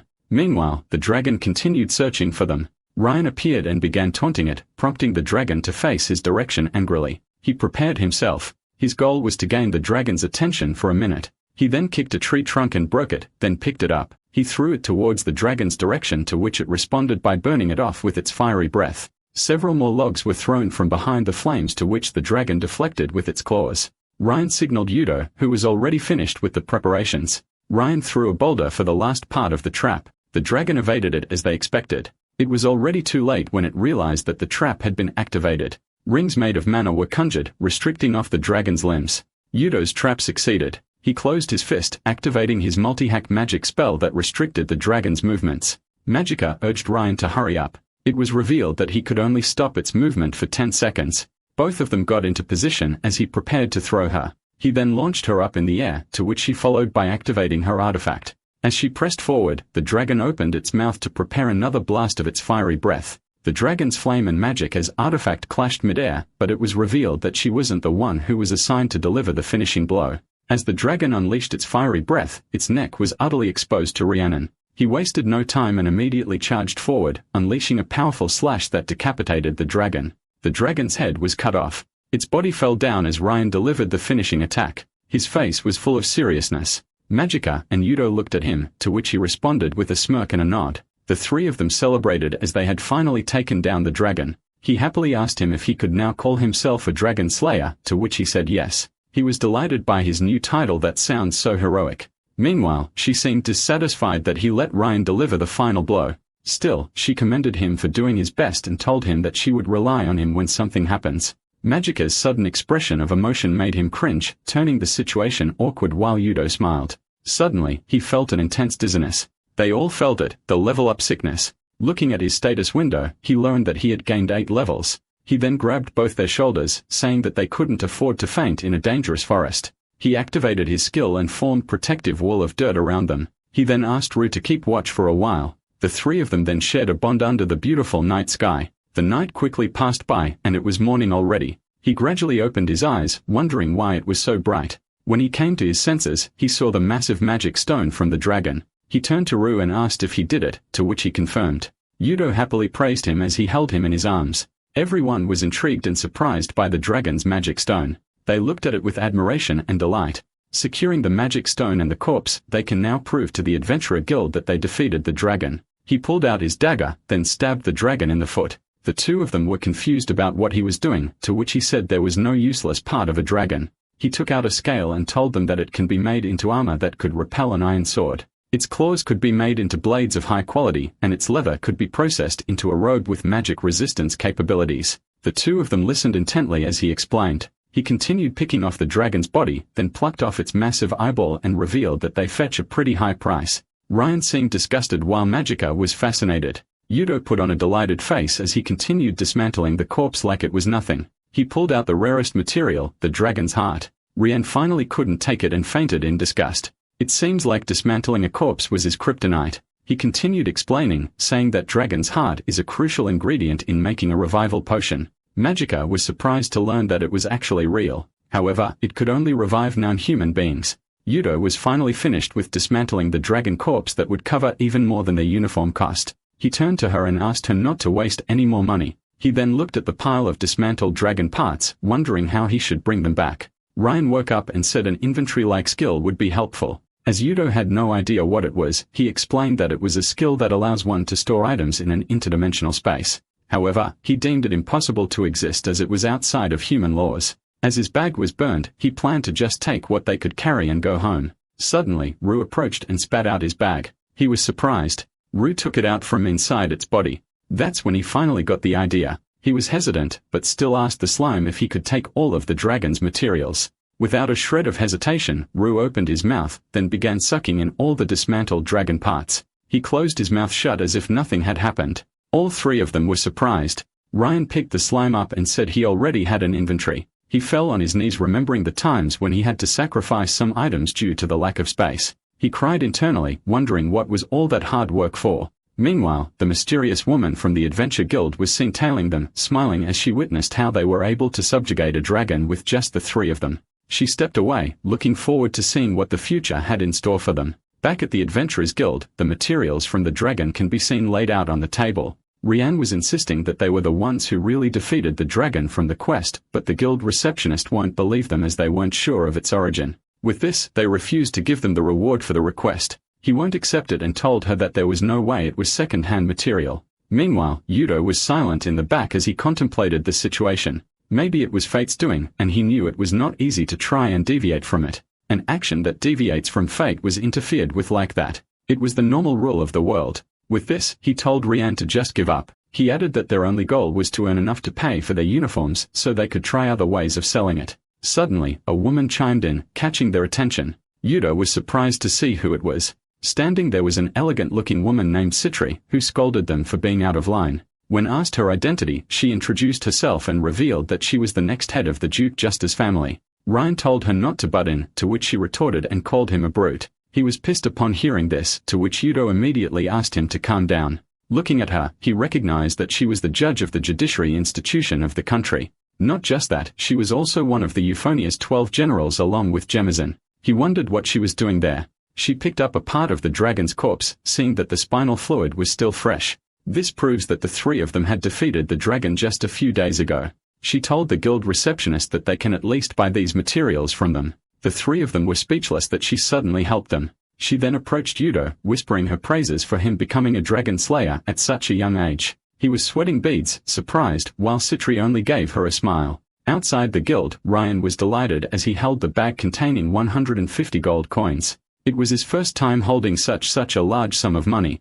Meanwhile, Yudo was lost in deep thought about Citri's gesture earlier. He wondered if she had already figured out his plan. He looked at the inn they were staying at, which was part of his plan to save Hannah. As they walked inside, he thought of countermeasures to put in place if she ever indeed figured out his plans. He glanced outside the window, wondering if he needs to revise his plans, but he knew that it would only be a temporary fix. He could only proceed forward. At the Duke Justice family mansion, she can be seen at the training grounds. Clashing swords were seen. It was that of Citri's elegant sword play. Moving around and dashing as she evaded and countered, she stood triumphantly over her training partner. The butler declared the sparring match result in favor of Citri. He remarked that she seemed more eager than usual and asked if something happened in the city. He smiled and mentioned a weak one in the prophesies, revealing that she had finally found out who that person was. The butler was surprised as she confirmed that the divine message was true all along. It turns out that she was the one who made the request for the dragon subjugation, someone who could defy their fate and slay a dragon. It was the rise of Weak One, a new dangerous being. She concentrated her mana all over her body onto the blade of her sword. She remembered the moment when their eyes met. She could clearly see his spirit. She knew that one needs to walk the path of hell to be able to give off such a spirit. She dashed forward and unleashed a mutilating attack, cutting off the training dummy into pieces. She raised her sword and asked for Lord Fordmus guidance as she will expose the true nature of that boy. New students can be seen flocking by the announcement board, everyone looking happy as they read their names. They were browsing the Royal Academy's freshman class announcement. Rand wondered where his name was as they stood before a board, only to find that he was designated in the Class C. He wondered why he was placed in one of the lower sections, to which Magica told him that his written test results were horrible. He then asked for class designation, to which she revealed she was in Class A and was labeled as a special student. Ryan seemed surprised, while Yudo congratulated her. They then wondered about his class designation, to which he revealed he was in Class D. They were surprised that he was in the lowest section. Ryan then bursted into laughter and teased him, earning him a kick from Magica, who scolded him.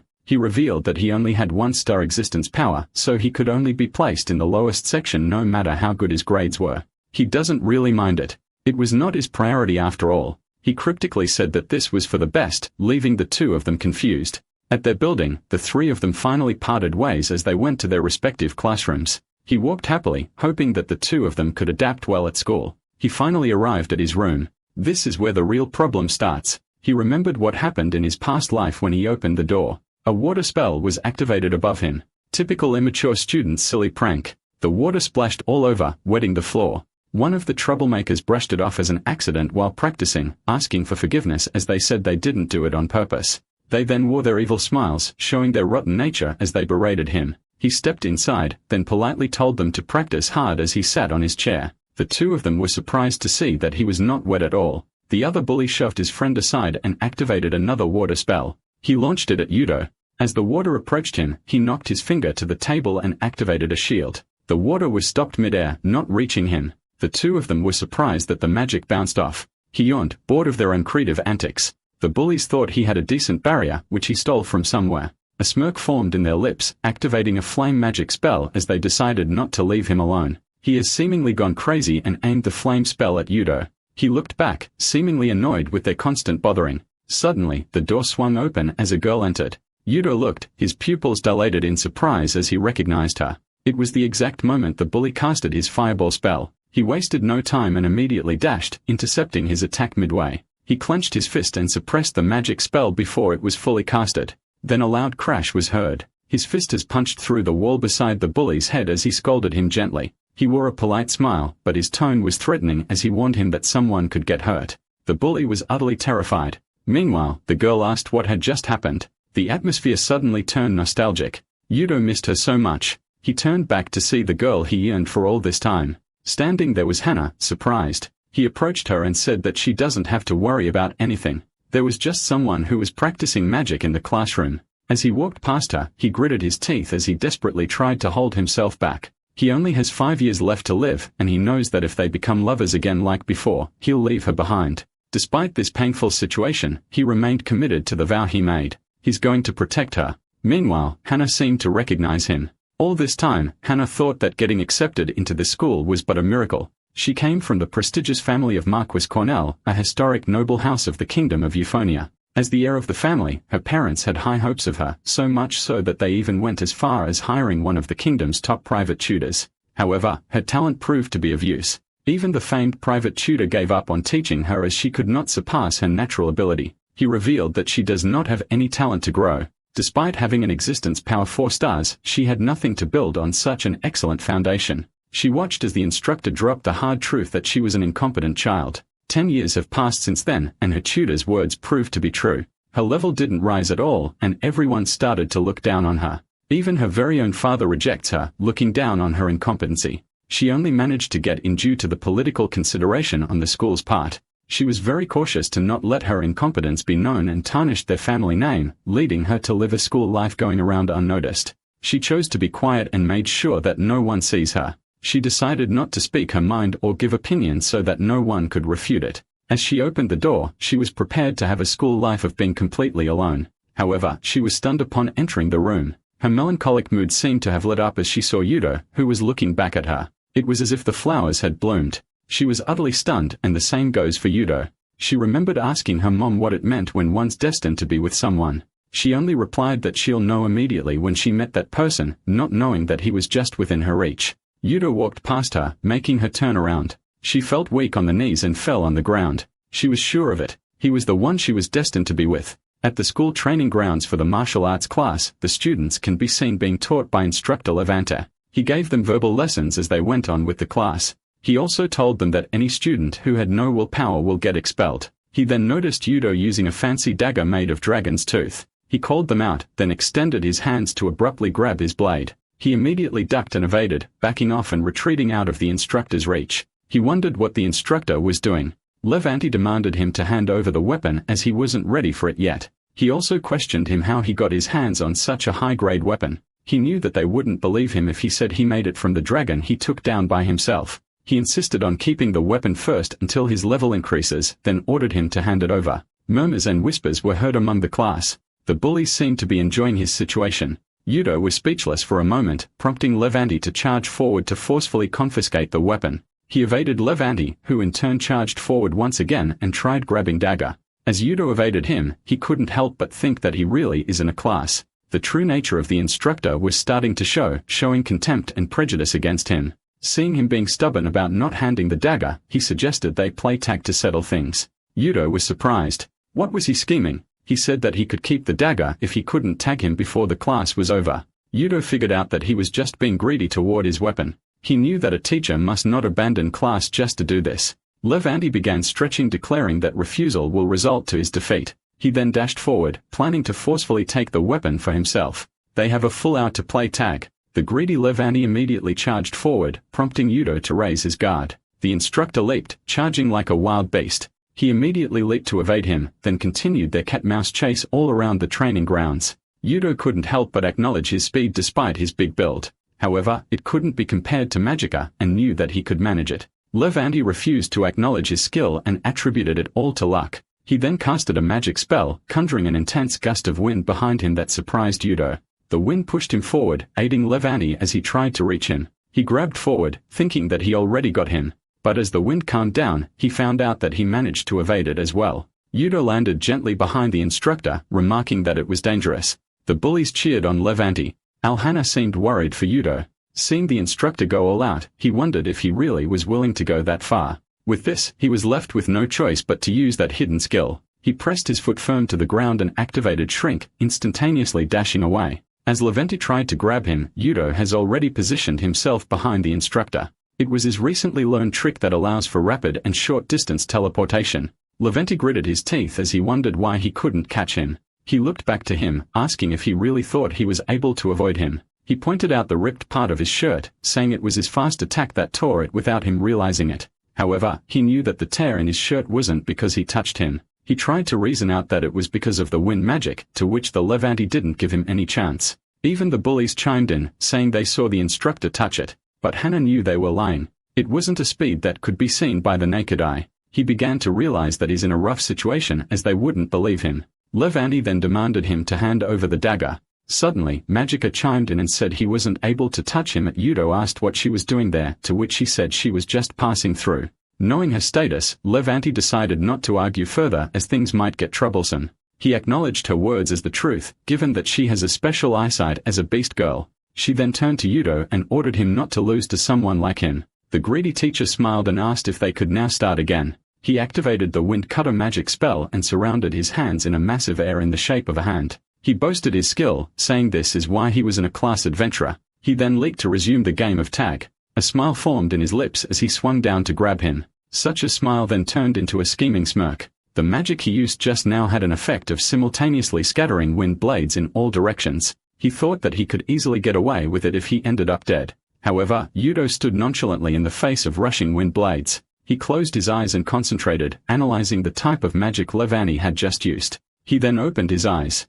He couldn't be done in by petty tricks like this. He ducked, leaped, and maneuvered in the air to evade the countless wind blades aimed at him. Levanti was sweating beads. There was no way he just evaded all of them. He gritted his teeth, questioning whether he really was just an inferior kid with a one-star existence power. He felt that something was off, prompting him to doubt if there was a person who can change their existence power. However, he continued gaslighting himself and said he just wasn't in his best condition today. Desperate to not lose against a kid, he picked up a sword. He pathetically charged forward and yelled, while Yudo remarked that he was truly a miserable human being. He only have to bear with his madness for a little bit as the class is almost over. Suddenly, he felt something grab his feet. When he looked, they were the bullies who accused him of cheating. Faced in this situation, he knew he was screwed. The bullies grabbed his legs firmly to hold him in place, signaling Levanti a chance to finally attack. He wasted no chance and immediately charged forward. Their classmates seemed happy that he was about to kill him. Hannah was the only one who was worried. As he attacked, his mind was filled with thoughts of protecting his pride by not losing to a kid. He unleashed a heavy downward slash aimed at his head. In a rush of adrenaline, time seemed to slow down for Yudo as he watched the blade, calmly assessing the situation and planning his next attack. The clock was ticking. This madness was almost over. His eyes aren't those who accept defeat and activated his hack skill, throwing off the sword away. The instructor was surprised as his sword flew out of his hands. The clock continued to tick, to which he immediately activated the shrink skill and dashed away. He vanished out of Levanti's way, teleporting to his classmates' direction together with the bullies who grabbed his legs. He activated a combination of grave and mudflower skill, letting Levanti kiss the disgusting ground, his face planted on the mud, while time continued to tick. Yudo wasn't finished. He called him greedy and prideful as he pressed his index finger down, controlling the sword midair. It then fell down, thrusting to the ground just inches away from his head. The time ticked. The madness was finally over. Levanti seemed unconscious as he laid on the puddle of mud. The bullies were surprised and couldn't even begin to make sense what had just happened. Yudo turned to them with a serious face, then smiled as he politely told them to let go of him as classes were already over. The bullies had no choice and immediately complied, intimidated by him. At the campus grounds, the students were heard praising Levanti's skills.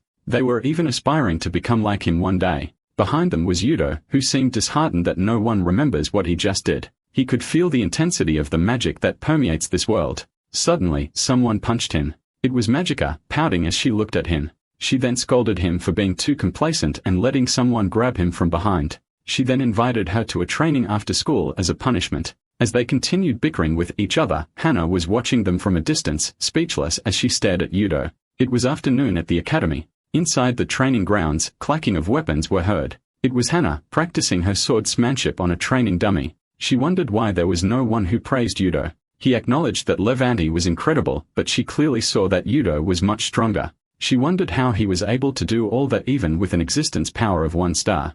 Her existence power may be a 4 stars, but she knew she could never do that. She began being herself, asking if it was because she had no natural ability. She then shook off those worthless thoughts. She knew that Yudo worked really hard to grow that strong. Maybe if she worked hard too, she could do what he did as well. She hit the training dummy with her sword repeatedly as she was determined to work harder. However, it only hurt her hands. She let go of the wooden sword to the floor, kneeling as tended to her injured hands. They were throbbing in pain as she overworked herself. Tears began flowing from his eyes. She wanted to be strong too. Suddenly, the door swung open and revealed the figure of a visitor. It was Yudo, surprised to see her inside. His pupils dilated upon the sight of her, and the same goes for Hana. He then awkwardly apologized for intruding the room without knowing that she was using it. As he was about to go, Hana called to him, stopping him in his tracks. She then asked if they could talk for a moment, giving him mixed feelings. Kneeling on the floor, Hana stopped Yudo and asked if he could spare a moment to talk to her. She then introduced herself to him, then proceeded to commend him for being able to beat instructor Levanti.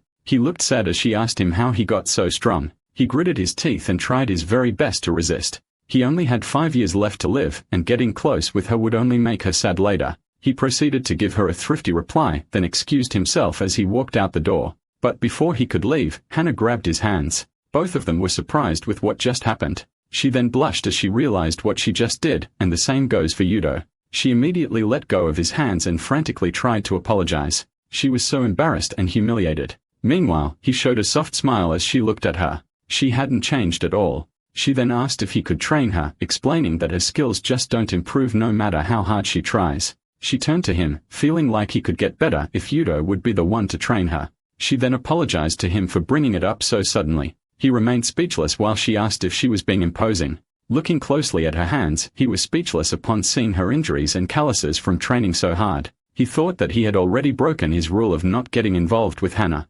Seeing her beg desperately for his help, he had no choice but to extend his helping hands to her. She was delighted with his acceptance, grabbing his hands to shake it as she expressed her sincerest gratitude. He happily shook her hands, saying that they would work hard together. Suddenly, voices were heard surprising Hana. It was Rian and Magica. Thrilled to learn that Yudo had made friends, he immediately approached her and politely introduced himself. Yudo teased him upon seeing him being all friendly, to which he replied he was so mean. Magica then approached and introduced herself, shaking her hands. Hearing that she has 3 names, Han asked if she was from royal blood. She said that she was a formal royalty as the squirrel tribe had already fallen. Reen was surprised to hear that she was from royal blood, making her turn to him. He then complained and said that he was the hero and his rarity would be overshadowed by someone from royalty. He then questioned her royalty based on her physical appearance, pissing her off. The sight of her bending his back made Hana and Yudo speechless. She didn't know what to do and asked if he should stop them, to which he didn't bother. He said that he was also weak at first, but is now on par with Magica.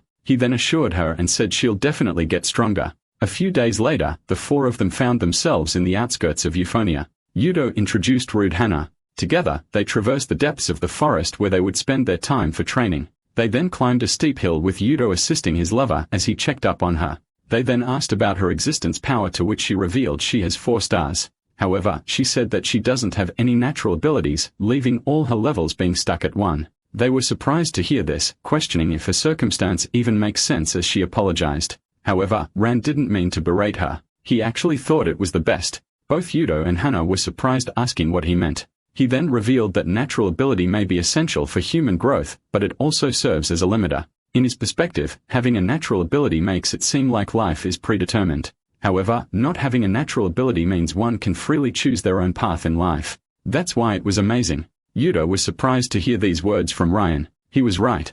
Hana was delighted. No one has ever said something like that about not having a natural ability, but they were even more surprised that such wise words came out of Ryan's mouth. They continued on their way, reaching an open space deep within the forest. She then asked about the type of training they were going to do. Wondering if they were going to train with the trees, he turned back to him and said it was practical hands-on training. He revealed that they will be fighting real monsters now, surprising Hana. Upon hearing this, she was worried that she couldn't fight monsters given her current level. Yudo picked up something from his bag and told her not to worry. He placed it on the ground and assured her that he won't let her get hurt. Shortly, smokes filled the place, followed by the appearance of silhouettes of forest mobs. They stepped forward. It was a pack of goblins inhabiting the forest. Even Ryan and Majika seemed a bit alarmed that he had to summon a horde of goblins. However, Yudo revealed that he had an idea. He then approached Ryan and whispered his plan, then did the same to Majika. Now that they have a concrete plan, they are ready to face the monsters. Despite Hana not being ready yet, Ryan and Majika immediately initiated the battle as they charged forward. The horde of goblins did the same, lunging towards them. Majika ducked down to evade the goblins' attacks, then leaped off the ground as she thought that getting rid of them individually is a waste of time. She was high up in the air, looking down on the mob of goblins below. She began coming at them, gaining momentum as she launched a kick. She fell down like a meteor, slamming to the ground and obliterating the area along with several goblins. The goblins were thrown to the air due to her powerful strike. With a fierce look on her face, she said that it was enough. Next, the shattered pieces of the ground that suspended in the air was suddenly covered in a fiery manner. It was from Yudo charging up a powerful magic spell as the goblins watched him. He then unleashed the spellstone blast, hurling the pieces of rocks toward the goblins. Seeing them fight, Hana couldn't help but be amazed. Suddenly, rustling movements were felt from behind her. A goblin came out of the bushes and charged at Hana, who was alarmed at the presence of the monster. Yudo immediately used his instant teleportation to intercept the goblin. Determined to not let any monster touch even a single strand of her hair, he mercilessly mutilated the goblin who attempted to do so. He then checked up on her, asking if she was okay. He smiled, thinking that it was about time. Suddenly, a scream was heard and made Hana turn. It was Rian being ganged up on by a pack of goblins as he asked for help. Upon seeing his situation, Hana worriedly called to him. She called Yudo, but he was too busy to help as there were lots of goblins on his side. He told her to save him instead, but she was hesitant to do so. He said that it was alright since all the monsters were focused on Ryan, giving her an opening to attack from behind, but she was too scared. Turns out this situation was all part of Yudo's plan. He whispered to Rian and Majika earlier, telling them to use Rian's taunting skills and outstanding stamina to get the attention of the goblins. This will give Hana an opening to take them down. Majika and Yudo would take care of the rest as he tanks the damages. The most important thing is that she could muster up the courage to take down monsters. She was trembling in fear, but she knew she had to do this. She began sneaking behind preparing to attack the goblins. She then unleashed a downward slash against it. Blood splurted all over her, catching her in sheer terror and dread. Majika noticed this and remarked that she was suffering from psychological shock. She was lost in her fear, gritting her teeth as she hated herself for being scared even while her friend was getting attacked. Tears began flowing down her eyes as she questioned herself. Why was she so weak? Suddenly, heard Yudo call her name. With a smile on his face, he gave her words of affirmation to motivate her. She was trembling as she gripped her sword, but hearing his words somehow calmed her. She nodded at him and gave him a sweet smile, to which Yudo nodded back and smiled at her. She dashed forward with her newfound courage, finally taking a step towards growth. Hana courageously charged toward the goblins who were attacking Ran. She swung her sword with all her might, landing a deep cut on a goblin's back. She gripped her sword with the determination to not be weak anymore. She continued pushing forward, slashing the goblins on her way. A goblin from a tree branch released an arrow from its bow, aiming to hit her as her attention was on the goblin. But Majika caught it with her bare hands, telling the goblin not to interrupt. She then threw it back to the goblin, successfully taking it down. One of the goblins wobbled as it turned back to her, to which she dashed forward. Her screams were a battle cry as she swung her sword with all her might, cutting the goblin in half. It was a clean cut that instantly killed the goblin. She was panting as she stared at the monster falling to the ground, catching her breath as she tried to speak. Fainted while declaring her first kill. Fortunately, Yudo was there to catch her. He asked if she was alright, to which she said she suddenly felt dizzy. He revealed to her that it was leveling sickness, surprising her. It took her a moment to process what she had just heard. Tears streamed down her face as it finally sank in. She cried on his shoulders in so much happiness. After all, it was the first time in 15 years that she was finally able to level up. They were so absorbed in celebration that they didn't notice Ryan being gained up by the goblins. He smiled brightly and said that their attacks didn't hurt at all. He then revealed that everything was just a setup so that she could muster up her courage. When asked if she needed time to rest, she said she was fine. She then declared that she wanted to keep going. Hearing her enthusiasm, Yudo smiled. He then turned to Ru, who brought out a sword from its body. It was the dragon bone longsword. He handed it to Hana as he explained that it was made with alchemy just for her. As she drew the blade, she couldn't help but admire its beauty. She then saw several coming at her from behind, prompting her to prepare an attack. She swung her blade with all her might, only to be surprised by the aftermath. She only swung it lightly, but was able to deal massive damage. She asked Yudo if she could really handle such an incredible sword like that, to which he replied that the tool in a person's hand will train them and make them stronger. He believes that she would definitely be able to handle it and told her to trust in herself. Ryan and Majika looked at her with smiles on their faces. Hannah then wore a serious expression as she accepted the sword. They continued their training. Hannah fearlessly faced the goblins in her way. From afternoon until nighttime, she tirelessly swung her blade, hunting down the goblins as she trained herself. The goblins' lifeless bodies lay down on the ground. As the next day came, there was no goblin in sight as they had already eradicated them. Yudo commended Hannah, then immediately checked up on her, to which she said she was okay. When asked about her level, she immediately checked her magic bracelet. But what she saw there surprised her. She immediately called Yudo and asked him to take a look. He complied, only to be surprised as well. Upon checking, she finally obtained her natural ability, the hero's egg. Upon learning of her natural ability, Majika seemed to be surprised as the boys made a fuss over it. It was the hero's egg. Hannah was the one she had been searching for. In the world of Fortunia exists the 6 gods: Largo, the god of battle; Diatonic, the god of life and childbirth; Zemidus, the god of skill; Nisus, the god of souls and destiny; Fortamis, the god of justice and order; and Amano, the god of nature and the deity of the squirrel tribe. Being the princess of the said tribe, Majika was born after receiving a divine prophecy from their god. She was born with the purpose of finding the wielder of the divine hero and becoming their right hand. She had been with Yudo for the past 7 years, have gone through ups and downs with him, and forged a meaningful bond with him and Ryan. And now, she finally found the hero in the existence of Hannah. She speculated that Fortamis had something to do with the fact that she was still just an egg. The Church of Fortamis has the largest number of followers, boasting absolute power. They present themselves as the advocates of a noble cause, but do vile things under the pretext of upholding justice in order. Fortness has excluded those who were inconvenient to him. Hannah's seal natural ability has the power to change the world, and now Yudo has released that seal for her. She thought that following him all this time was the right choice. All that was left is for them to try and hatch the egg. Her train of thoughts were shattered as she heard their voices calling her. They asked why she was so lost in thought. She brushed it off as nothing. She knew that telling Hannah about her natural ability would only burden her. Hannah apologized and excused herself, asking if she could go home already. She said that she was curious about her ability as well, but her butler would be worried. She then turned to Yudo asking for a favor. She was hesitant as she asked him to walk him home. He smiled and said that it would be best if he could explain why she didn't come home last night. In his past life, he went into their house after they trained and got into a lot of trouble with her butler as she got hurt. They then decided to go home while Majika and Ryan went on their way to the guild and sell the mana stones. Yudo and Hannah finally arrived at the Cornell family's residence. He thought that it was indeed a grand house, to which she asked if he was surprised. As they entered the house, she told him that the head of the Cornell household was one of the founders of the Kingdom of Euphonia. She toured him through the hallways, orienting him to the past family heads that held important positions in the country. He asked if she would follow their footsteps, to which she seemed sad as she said yes. After all, her incompetence is a big problem for her. They finally reached the guest's lobby. Hannah asked him to wait for a moment. He wore a bright smile watching her leave the lobby.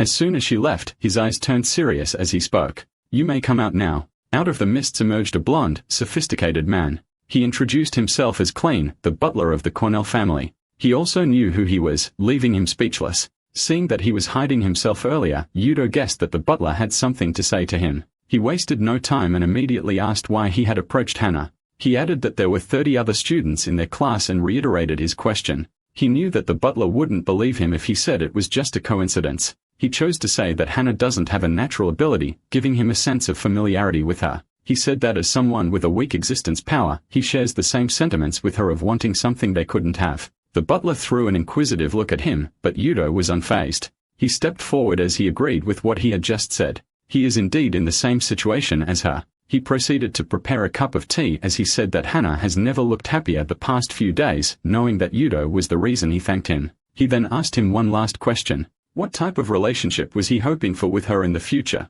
He immediately thought of his past life with her, then smiled as he said he just wanted to be good friends with her. Klein fell silent, then furiously flipped over the cup of tea. He immediately drew his knife, pointing it to his neck as he was enraged with his response. Klein was enraged that Yudo didn't know his place. He finds the idea of a peasant wanting to be friends with a noble absurd. With a threatening tone, he told him not to get involved with Hannah ever again. Yudo noticed the sudden shift in the butler's attitude similar to that time in his past life when he was furious that Hannah got hurt. He guessed that this was Fortamis magic that interferes with the fate of the world.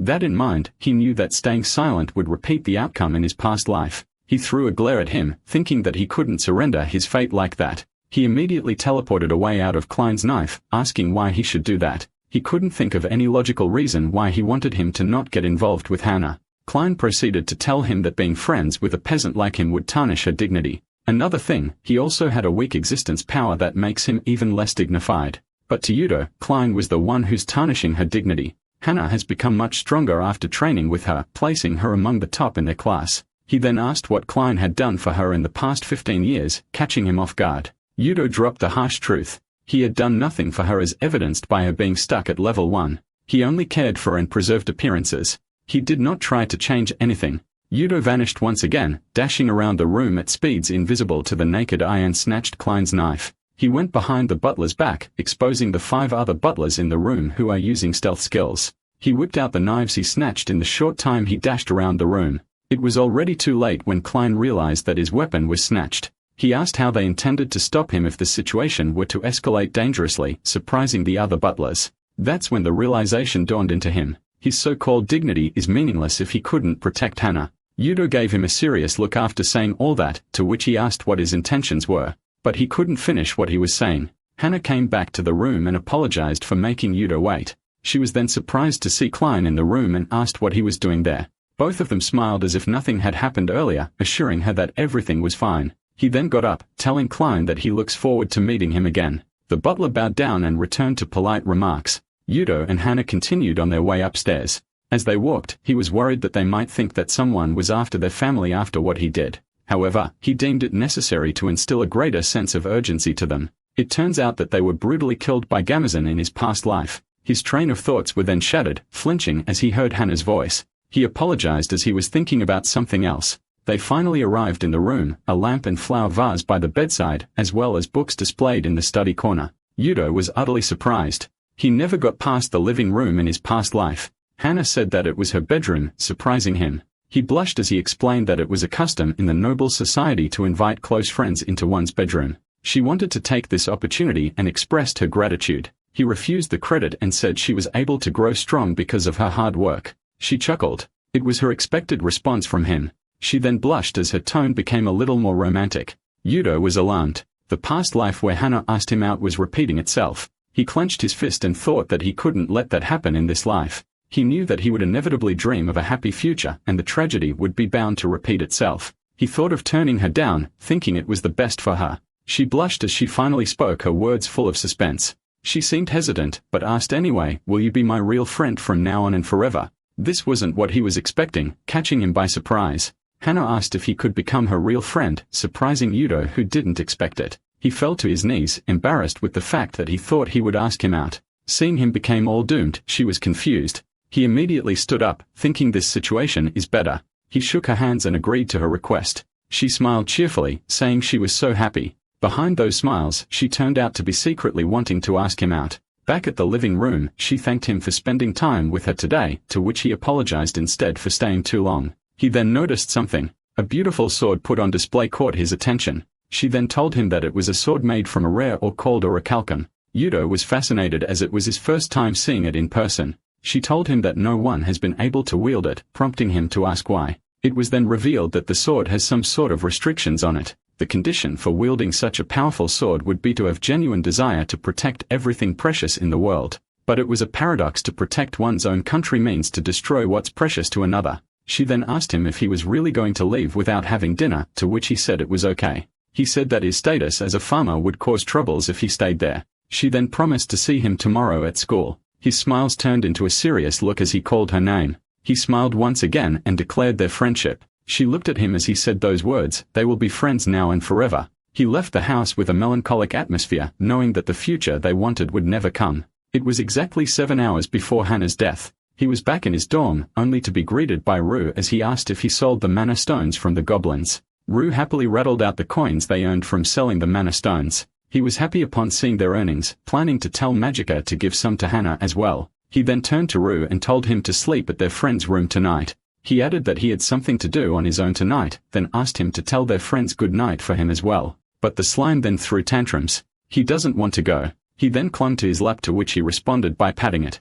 Knowing that it might be his first and last time bonding closely with Ru, they enjoyed themselves as they played with each other. Finally, the dreaded night came. Yudo was looking at the window, all these things prepared. He knew that shortly after, Gimizan would show up in that place. This was the very reason he picked this dorm room. He activated his skill board and checked his stats, wondering if they were enough for him to beat Gimizan. He clenched his fists, feeling anxious that he might be unable to resist again like in his past life. He couldn't help but tremble and think that he might lose. He wore a fierce look on his face as he regained his composure. It was in no time that the house Cornell was set in fire, staining the sky over the kingdom red. Yudo found himself sprinting past the lifeless bodies of the maids as he ran towards the residence, wondering what happened. He thought about Hannah, his mind questioning if she was safe. Then he stopped. Before him was the cloaked figure of the evil wizard. He saw Hannah, who was taken by surprise with the current situation. Gimizan wore his wicked smile as he spoke. Butler Klein stepped forward, defending the Cornell family.